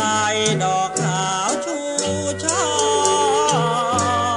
อยู่กลางน้ำพุ่มสวยงามโชยกลิ่นรอดวงตะวันสาดทอดอกน้อยรอบานรับเป็นพวงพมรหลายหมู่แย่งดมกลิ่นหอมเสียจนช่อตรมตรอมถูกดอมดอกขาวโรยร่วงดอกเลยช้ำกลีบเช้าดำเป็นด่างดวงโดนแดดร้อนลมลวงล่วงน้ำจมเสียแล้วลั่นโทมดอกเคยหอมกลุ่นขาวนวลเหมือนดังปุยนุ่นคราวแรกรุ่นชวนชมถูกหลอกย้ำเกสรช้ำระบมลั่นทมเอ้ยเจ้าระทมจมทานไม่มีวันกลับคืนกิ่งใบแห้งเหี่ยวร่วงโรยมนมองสุดสมัยเรื่องรองสิ้นตองจากชูเชยชื่นลั่นทมช้ำสุดระกำจำกล้ำเกินโชยกลิ่นเพียงชั่วคืนระรื่นหอมจรพมรไม้มองกิ่งใบแห้งเหี่ยวร่วงโรยมนมองสุดสมัยเรื่องรองสิ้นปองจากชูเชยชื่นลั่นทมช้ำสุดระกำจำกล้ำเกินโชยกลิ่นเพียงชั่วคืนระรื่นหอมจรพมรไม้มอง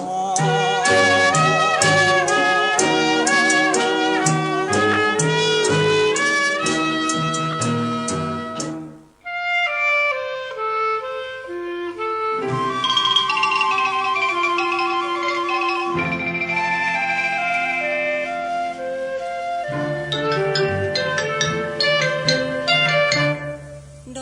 อกไม้เมืองใต้พราวพรางกลีบสีกระจ่างอำไพเห็นเพียงแต่น้อยยังพลอยวางใจฟังดวงหรือไทยเรื่อยมาพี่รักน้องนางเมืองใต้เฝ้าเพ้อฝันไฟชะบาถึงเป็นดอกไม้เน่าในพันหาน้องนางล้ำค่ากว่าใครจอมนางกลางใจพี่น้องเป็นเทวีสีสุวิมลเมืองใต้เหมือนดาวแจ่มฟ้า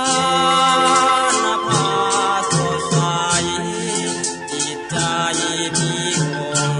หลงรักเธอเพื่ออยู่นิรันดร์บูงาเมืองใต้งามเลิศแจ่มช้อยบันเจิดลาวัน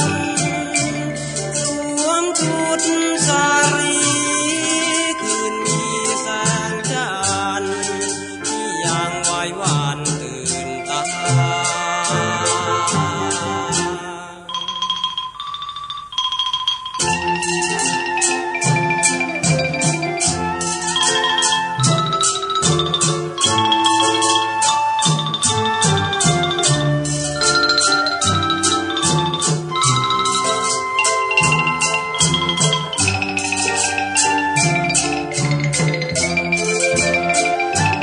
ด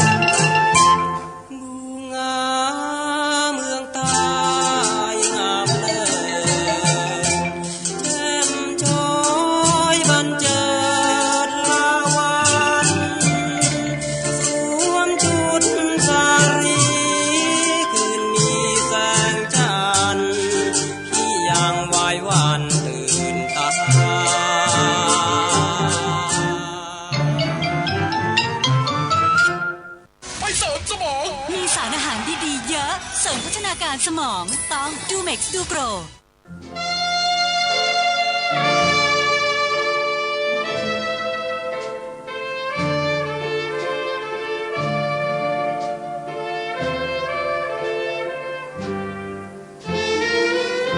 บ้านนาหลังนี้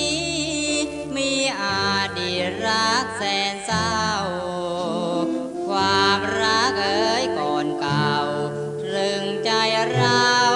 นักหนาผ่านมาที่ไรสะท้อนดวงใจเลี้ยวมองทุกครารักเอ่ยราคาไม่หวนคืนมาเสียแล้วดวงใจซากรักยังเหลือตรึงใจให้เห็นยังอยู่มองแล้วใจหดหู่มองดูภาพสดใสติดตรึงอุรายิ่งเห็นยิ่งพาระทมดวงใจรักเคยอยู่ไกลอดอ้อนพี่ไรให้สัญญาซุ้มเล็บมือนางก่อนนั้นยังอยู่บ้านสะพรั่งชื่นชูยิ่งดูระทมอุราเล็บมือนางยิกเนื้อเมื่อแอบกายาน้องอายหลบตาขาดคันสัญญาต่อหน้าดวงจันทร์บ้านนาหลังนี้มีอดีตรักหวานชื่นเดี๋ยวนี้กลายกลับคืนเปลี่ยนแปลไปดังฝันผ่านมาที่ไรว่าวิวดวงใจเลี้ยวมองทุกวันบ้านน้อยหลังนั้นจะมองทุกวันจนกว่ารักคืนบ้านนาหลังนี้มีอดีตรักหวานชื่นเดี๋ยวนี้กลายกลับคืนเปลี่ยนแปลไปดังฝันผ่านมาที่ไรว่าวิวดวงใจเลี้ยวมองทุกวันบ้านน้อยหลังนั้นจะมองทุกวันจนกว่ารักคื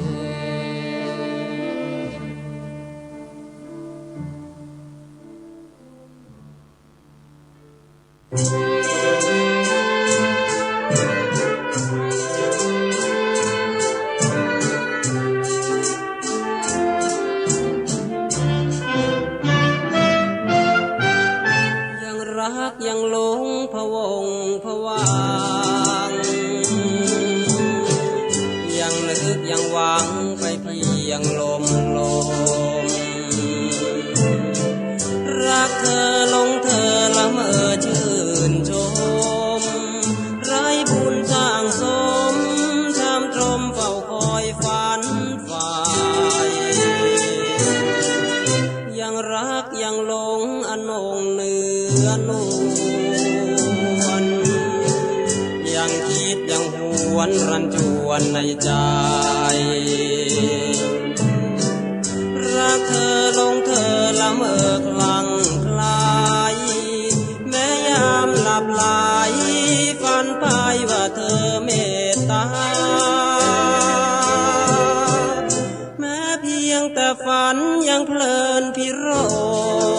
มแม้ได้สู่สมคงลืมนิทรา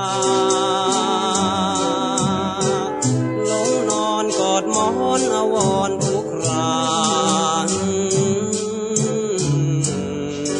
หลับตาเฝ้าฝันไปมายังรักยังหลงยังคงละเมอยังฝันยังเพ้อรักเธอจริงใจ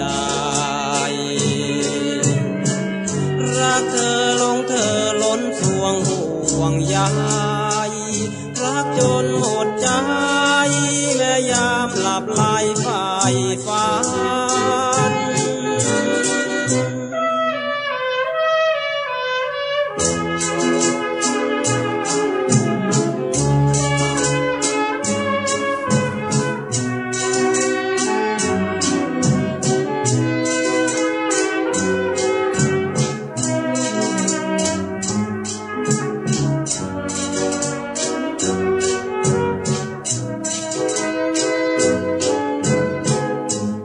รักยังหลงยังคงละเมอยังฝันยังเพ้อรักเธอจริงใจรักเธอหลงเธอล้นสวงห่วงใยรักจนหมดใจแม่ยามหลับไหลฝ่ายฝัน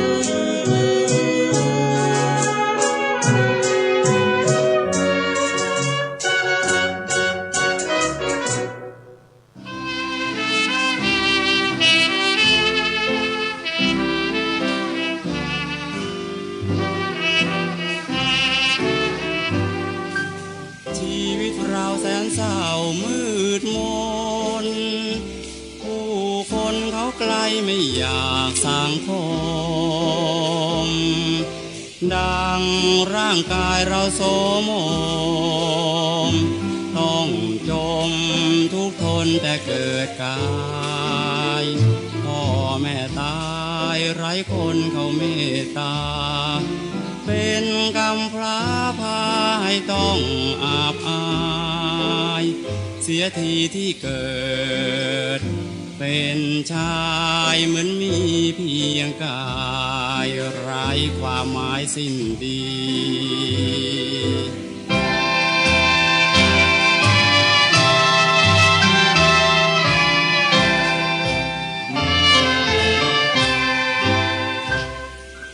ฟังเสียงแตรเขาแห่นาคมาศรัทธานึกใครได้บวชสักที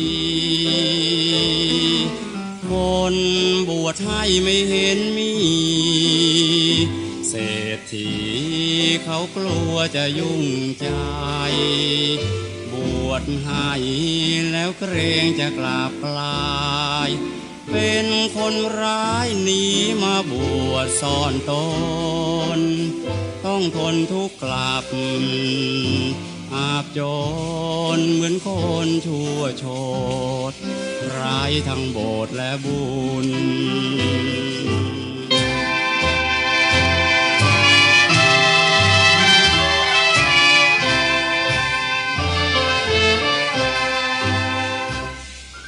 อยากให้แม่ได้เกาะผ้าเหลืองรุ่งเรืองสีบริสุทธิ์พุทธคุณคอยผู้คนช่วยค้ำจุนดังบุญแม่น้อยจึงอาบจนลูกเป็นเหมือนคนมีบาปหนาดังชั่วช้าคนเบือนหน้าไม่มองสวดมนต์ไหว้กราบเพื่อปองหาคนประคองฉันเข้าโบสถ์สักที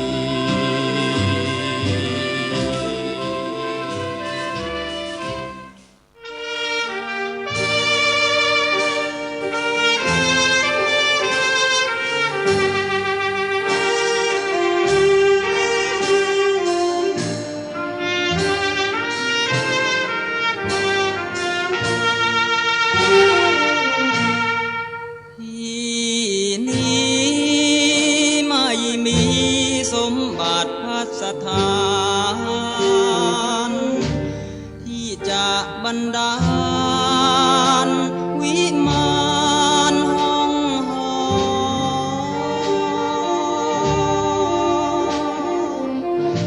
มีเพียงกระท่อมไม้ไผ่ของชาวไร่มอสอสงสารโปรดรอพี่เถิดทูลหัวกระท่อม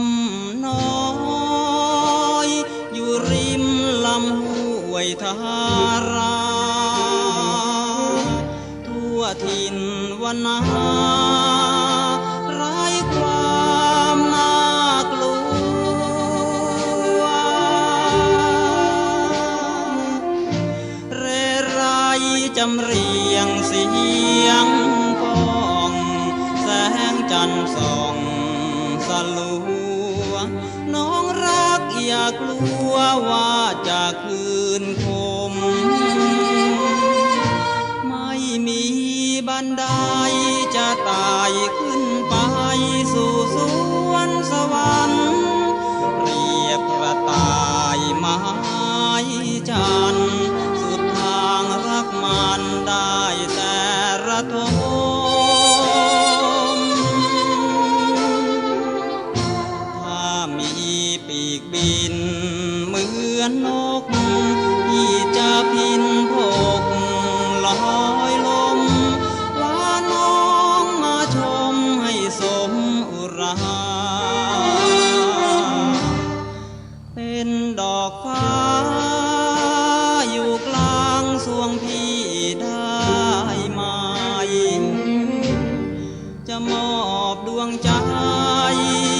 ไว้เพียงแก้วตา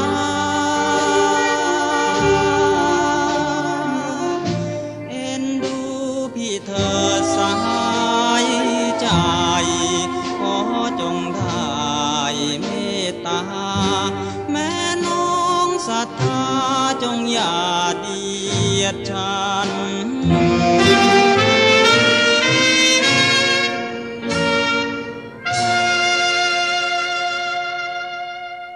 ชมเลือกนม UHT Enfagro A+ Superior ให้เกลพกไปทุกที่สูตรที่มี MFGM และ DHA พร้อมสารอาหารหลากหลายชนิด UHT Enfagro A+ Superior ให้ลูกเรียนรู้ทักษะเพื่ออนาคต In the beginning, we had to make a choice about who we were and what we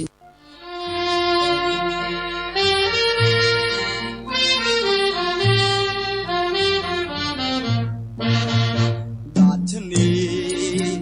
ชายลายนามนี้อยู่กลางดวงใจพี่ดวงเดียวสงขลาแดนป่าดงพงเปลี่ยวพี่ยังเที่ยวสอบซ้อนหาบางอ่อนแม่ดัชนีนิ้วเจ้าขาดเพราะพิษสวาดปากสวงน้ำตาพี่ไหลร่วงกลัวพุ่มพวงสิ้นชีวิตเห็นใจแล้วนอนน้องแก้วดัชนีเห็นใจว่ารักพี่แล้วดัชนีน้องนาง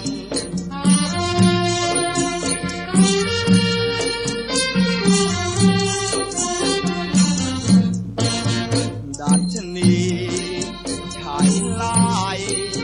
ความรักจึงทำให้นิ้วต้องขาดลางเพราะรักผัวยอมมอบตัวทุกอย่างถึงที่จะวายวางน้องนางก็ยังยอมผัวเจ้าสิ้นคิดสวาดคลายคืนแต่งงานกับหญิงอื่นทิ้งนางคงคืนตรมตรอมอยู่สงขลากินน้ำตาเสียพายผอมแอบตัวอยู่ในอ้อมของพยอมพงไพร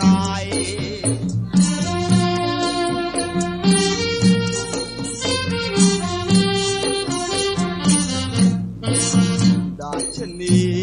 เอ๋ยดัชนีนามนี้พี่จะขอจำเจ้าจนตายเพราะรักผัวยอมตัดนิ้วน้องใส่มาในโหลดองเพื่อเป็นของขวัญวันวิวาห์ซึ่งแล้วเจ้าเมื่อเปิดโหลดูขนหัวพี่ลุกสู้ดูนิ้วน้องส่งมาหัวใจเต้นพี่แทบเห็นจากเสียงวิวาปากละเมอเพ้อหาน้องจานน้องดัชนี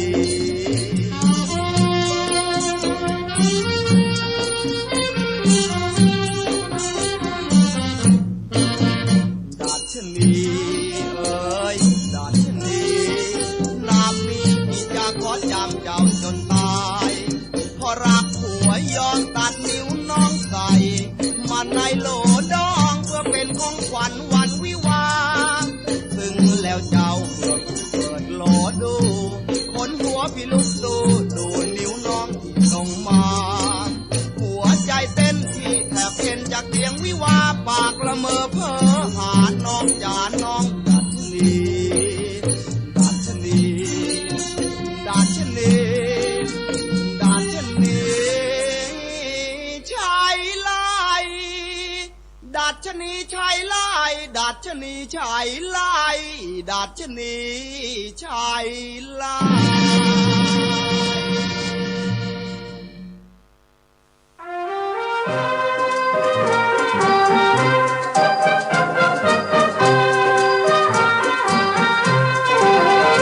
สุขจริงนับยิ่งทองสมแล้วผู้ครองน้องเป็นเศรษฐีพี่ไม่อิจฉาเพราะว่าบุญพี่ไม่มีเทียมน้องคนดีที่เคยจับจองยิ่งทองใบน้อยถึงลอยล่องลมสุดเหนียวโน้มเพราะลมแรงผลักล้า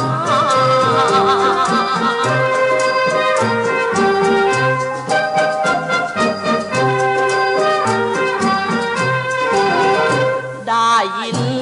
เสียงโห่ดังแทบเป็นบ้าคลั่งแล้วอายหนักหนา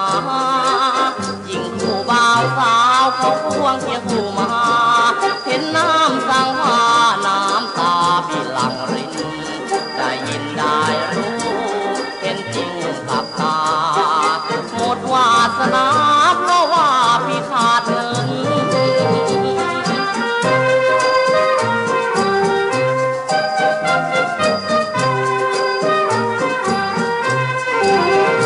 กิ่งเอ๋ยแม่กิ่งงามเห็นใจนงรามแล้วจำห่างเหินเจ้าสุขเลิศล้นพี่สิทนก้มหน้าเดินความหลังล่วงเพลินมาขอขมากิ่งเอ๋ยดอกฟ้าสัญญาขาดกันให้ความฝันนั้นจมฝากดิน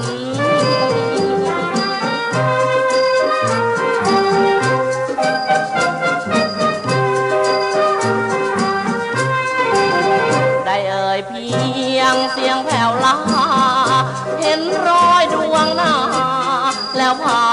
ทวินตัดอกตัดใจน้ำตาไม่ให้รินสมแล้วอยู่พินคู่นอนกอดนางที่เป็นผู้แพ้เหมือนแพ้อับปางต้องแรมร้างหาทางไม่เจอ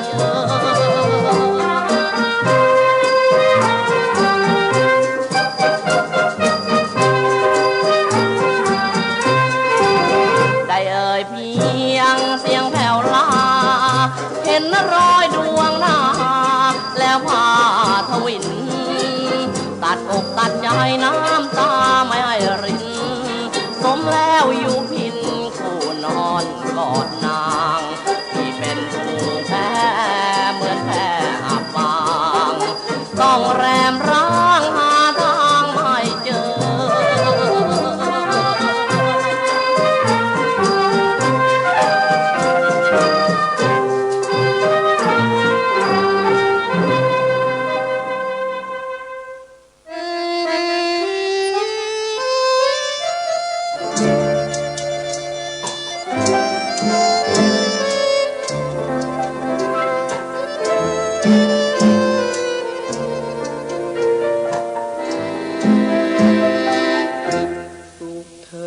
คนดีพี่ขออวยพรขอน้องเมืองมานควันก่อนสมพรเหมือนดังคำพี่ขอมอบของขวัญในวันวิวาห์คนดีทั้งน้ำตาไหล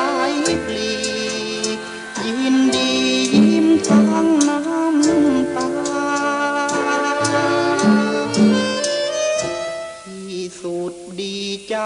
ที่น้องได้ดีเขารักเอ็นดูน้องพี่รมสมมาเห็นหยดน้ำสังเหมือนดังที่น้องน้อยเนื้อน้อยใจ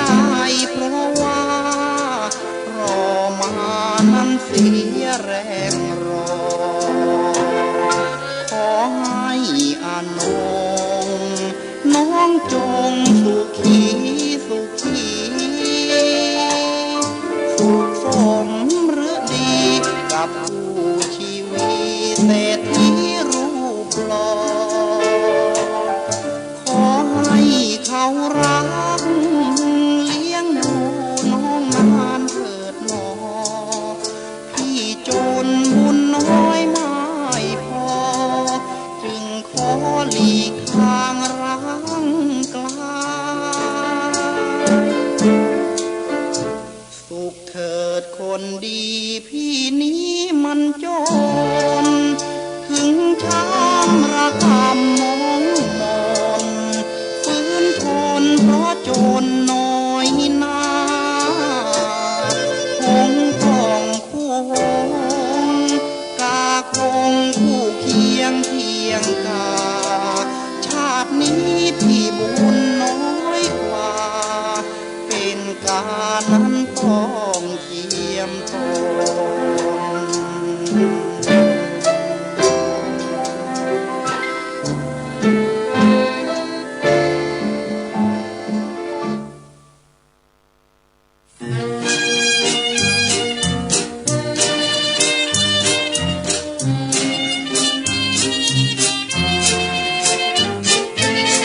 ลงเรือน้อยลอยวน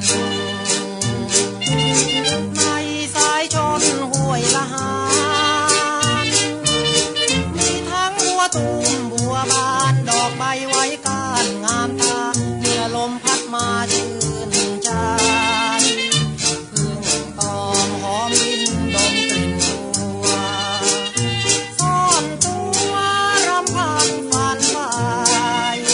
เตือนดนตรีฉโลมกล่อมใจฟังยิ่งฟังไปโลมเร้าหรือไทยลำปองจะเด็ดบัวบานควรคิดนานวันเจ้าของใจไม้ถึงโนมโลมลองหากบัวไม่มีเจ้าของจะชมทั้งสองกระทุ่มเอื้อมมือไม้ถึงเพียงดอกบานก็เกรงสะท้านด้วยการดอกตูมแสนเสียดายเหมือนชายหมดตูม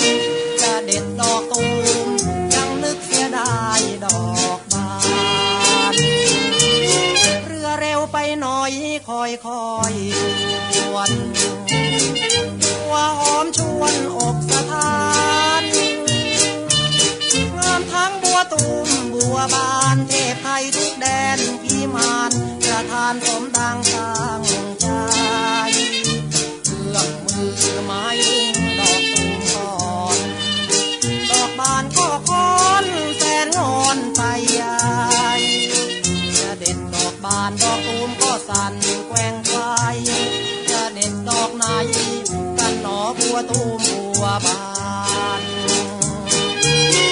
จะเด็ดทีเดียวเสียทั้งคู่ควรคิดดูอยู่ไม่นาน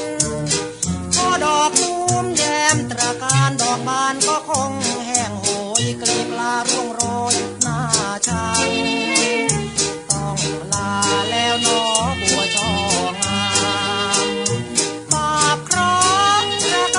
ำกระดังแล้วจำเรือน้อยคอยเข้าฟังไม่ยอมกลับหลังหมดหวังทั้งตูมทั้งบาน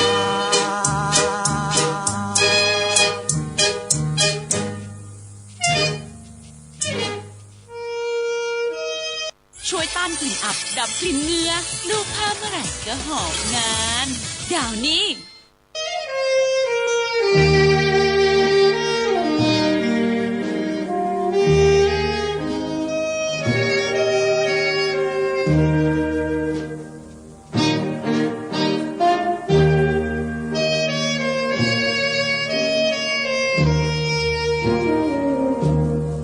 ดาวเอ๋ยดาวน้อยเจ้าลอยสูงเด่นใครๆเขาก็แลเห็นว่าเจ้าสูงเด่นเนื้อดาวดึงเจ้าเป็นดาวที่พิ อมไม่ถึงอยู่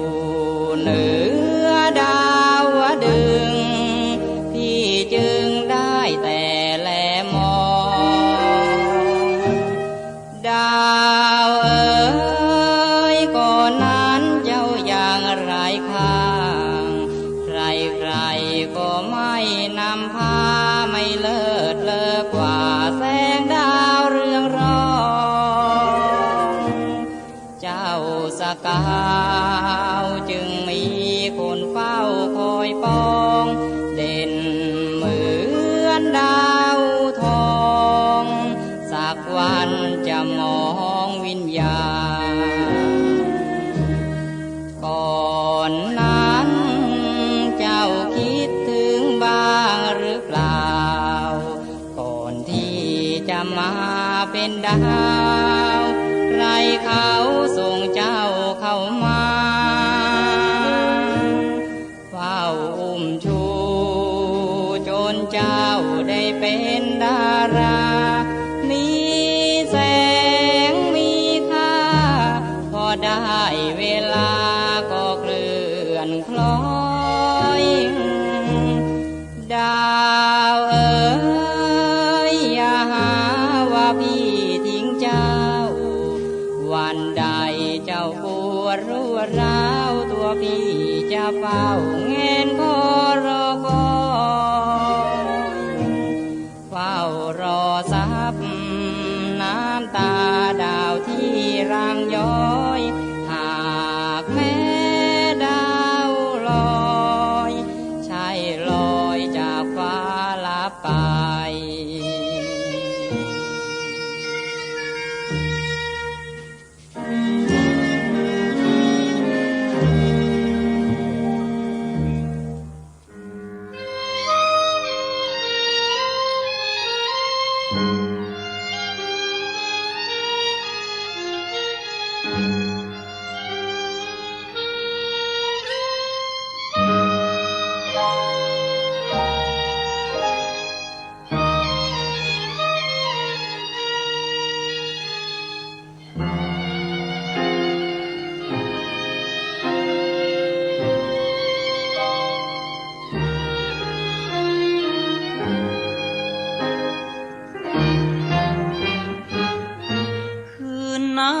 สองเราพรอดพรำรำพั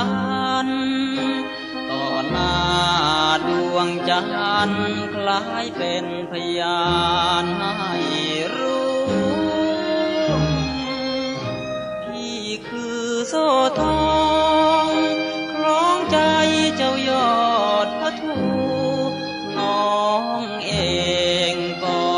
รู้อยู่จนเต็มสวงนาสาสัญญาไว้บนแก้มนางกลิ่นหอมนวลปรางน้องไม่อำพรางเฝ้าห่วงกลิ่นแก้มชมชายคล้ายพันดอกไม้ทั้งปวงเหมือนสอนเสียบสวงสลักบนคู่หัวใจคืนนั้นพี่ยังซึ้งแก้มน้องตราตรึงซ่อนกลิ่นแก้มพวงอบให้กำใจทราบสานนาสายายพันบุพานมาลายพี่กอดเจ้าไว้โน้มจูบควันใจไม่วางพี่จำสัญญาที่เคยให้ไว้จะไม่ห่างไกลมิ่งขวัญดวงใจแนบข้างที่เฝ้ารูปไหลจูบฝังใจทั่วสันรพางเกือบจวนรุ่งสาง มนางกลิ่นยังฟังใจ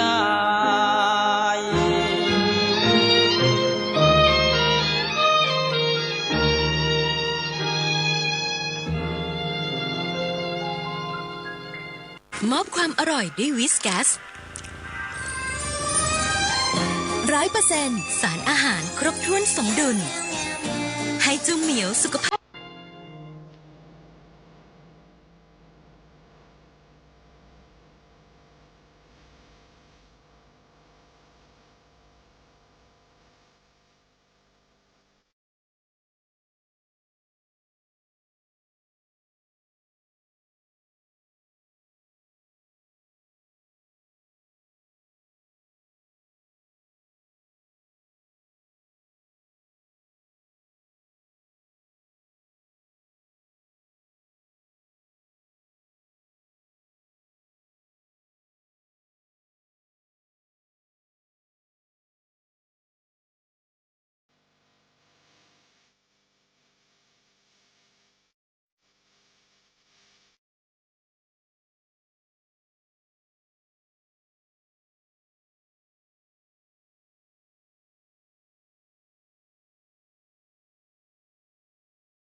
ยิ้มพาคลั่งใครอยากชวนคิดเชยชมเอวกลมไว้แทนผ้าห่มมาหัวใจแต่กลัวผิดหวังเดียวจะนั่งร้องไห้เบื่อหน่ายน้ำตาผู้ชายไหลนองใหม่ๆก็ดูหน้าตาจุ่มจิ้มเก่าแล้วแม่พิมพ์เดี๋ยวเป็นสนิมไม่มอง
นวลเนื้อทองอดอยากเดียวก็เป็นเศรษฐีจุ่มจิ้มอย่างนี้รักที่เสียเถิดนวลน้อง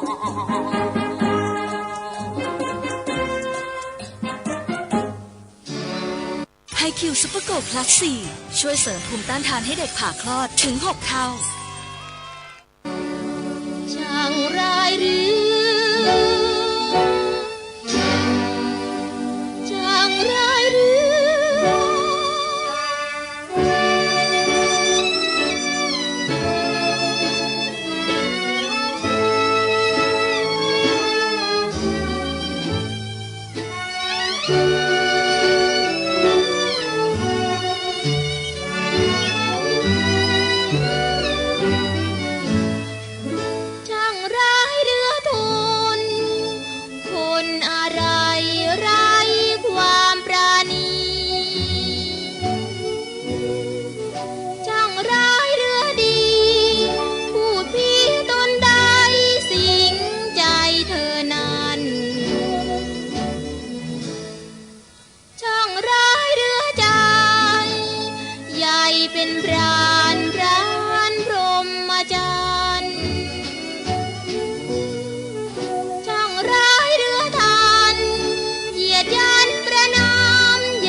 อย่างหนึ่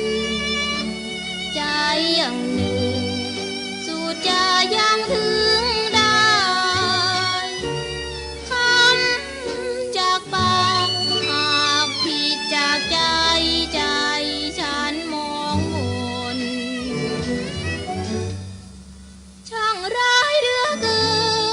นเพลินตามคำช้ำในใจตนร้ายเรือคุณสูตรคนใดไหน3 เท่า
ชวนให้คิดอนิจจัง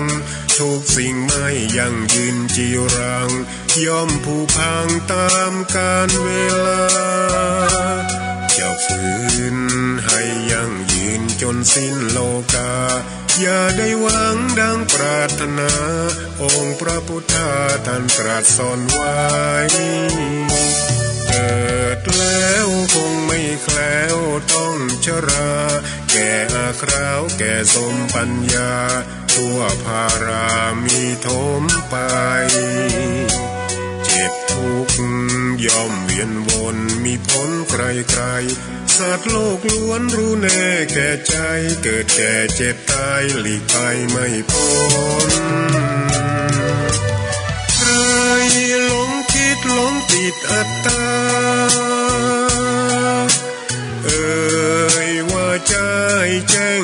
มลแม้นใครปลงได้คงสุขล้นชีวิตมีมองมนเกิดมาเป็นคนสมบูรณ์ดับหายเพียงร่างกายไว้ชีวาแต่กุศลผลกรรมทำมาย่อมแปลงค่ากลายเป็นทุนส่งผลให้ทุกคนเวียนวนไม่สูญสุขและทุกข์เป็นไปตามทุนที่พวกคุณได้ก่อทำมา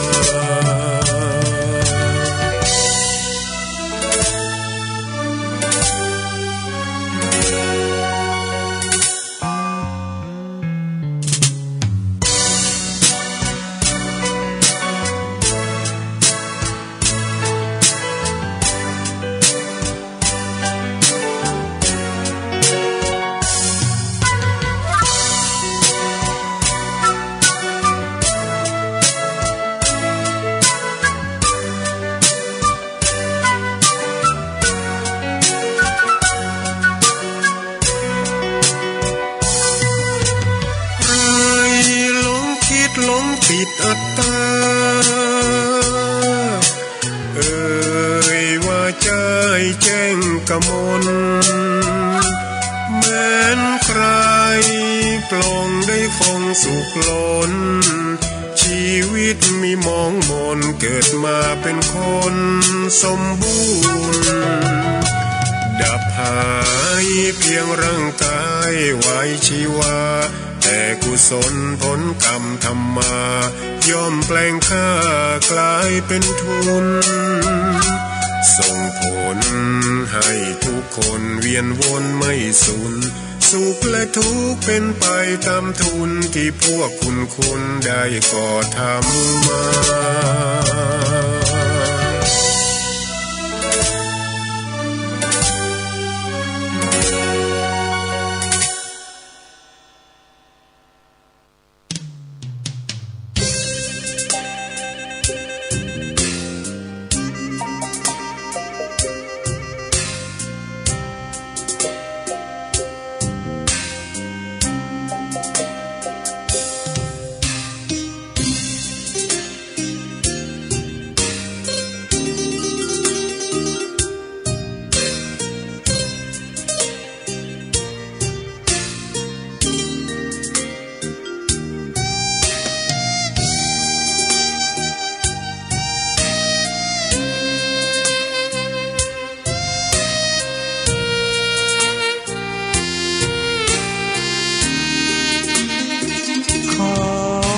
ตำนา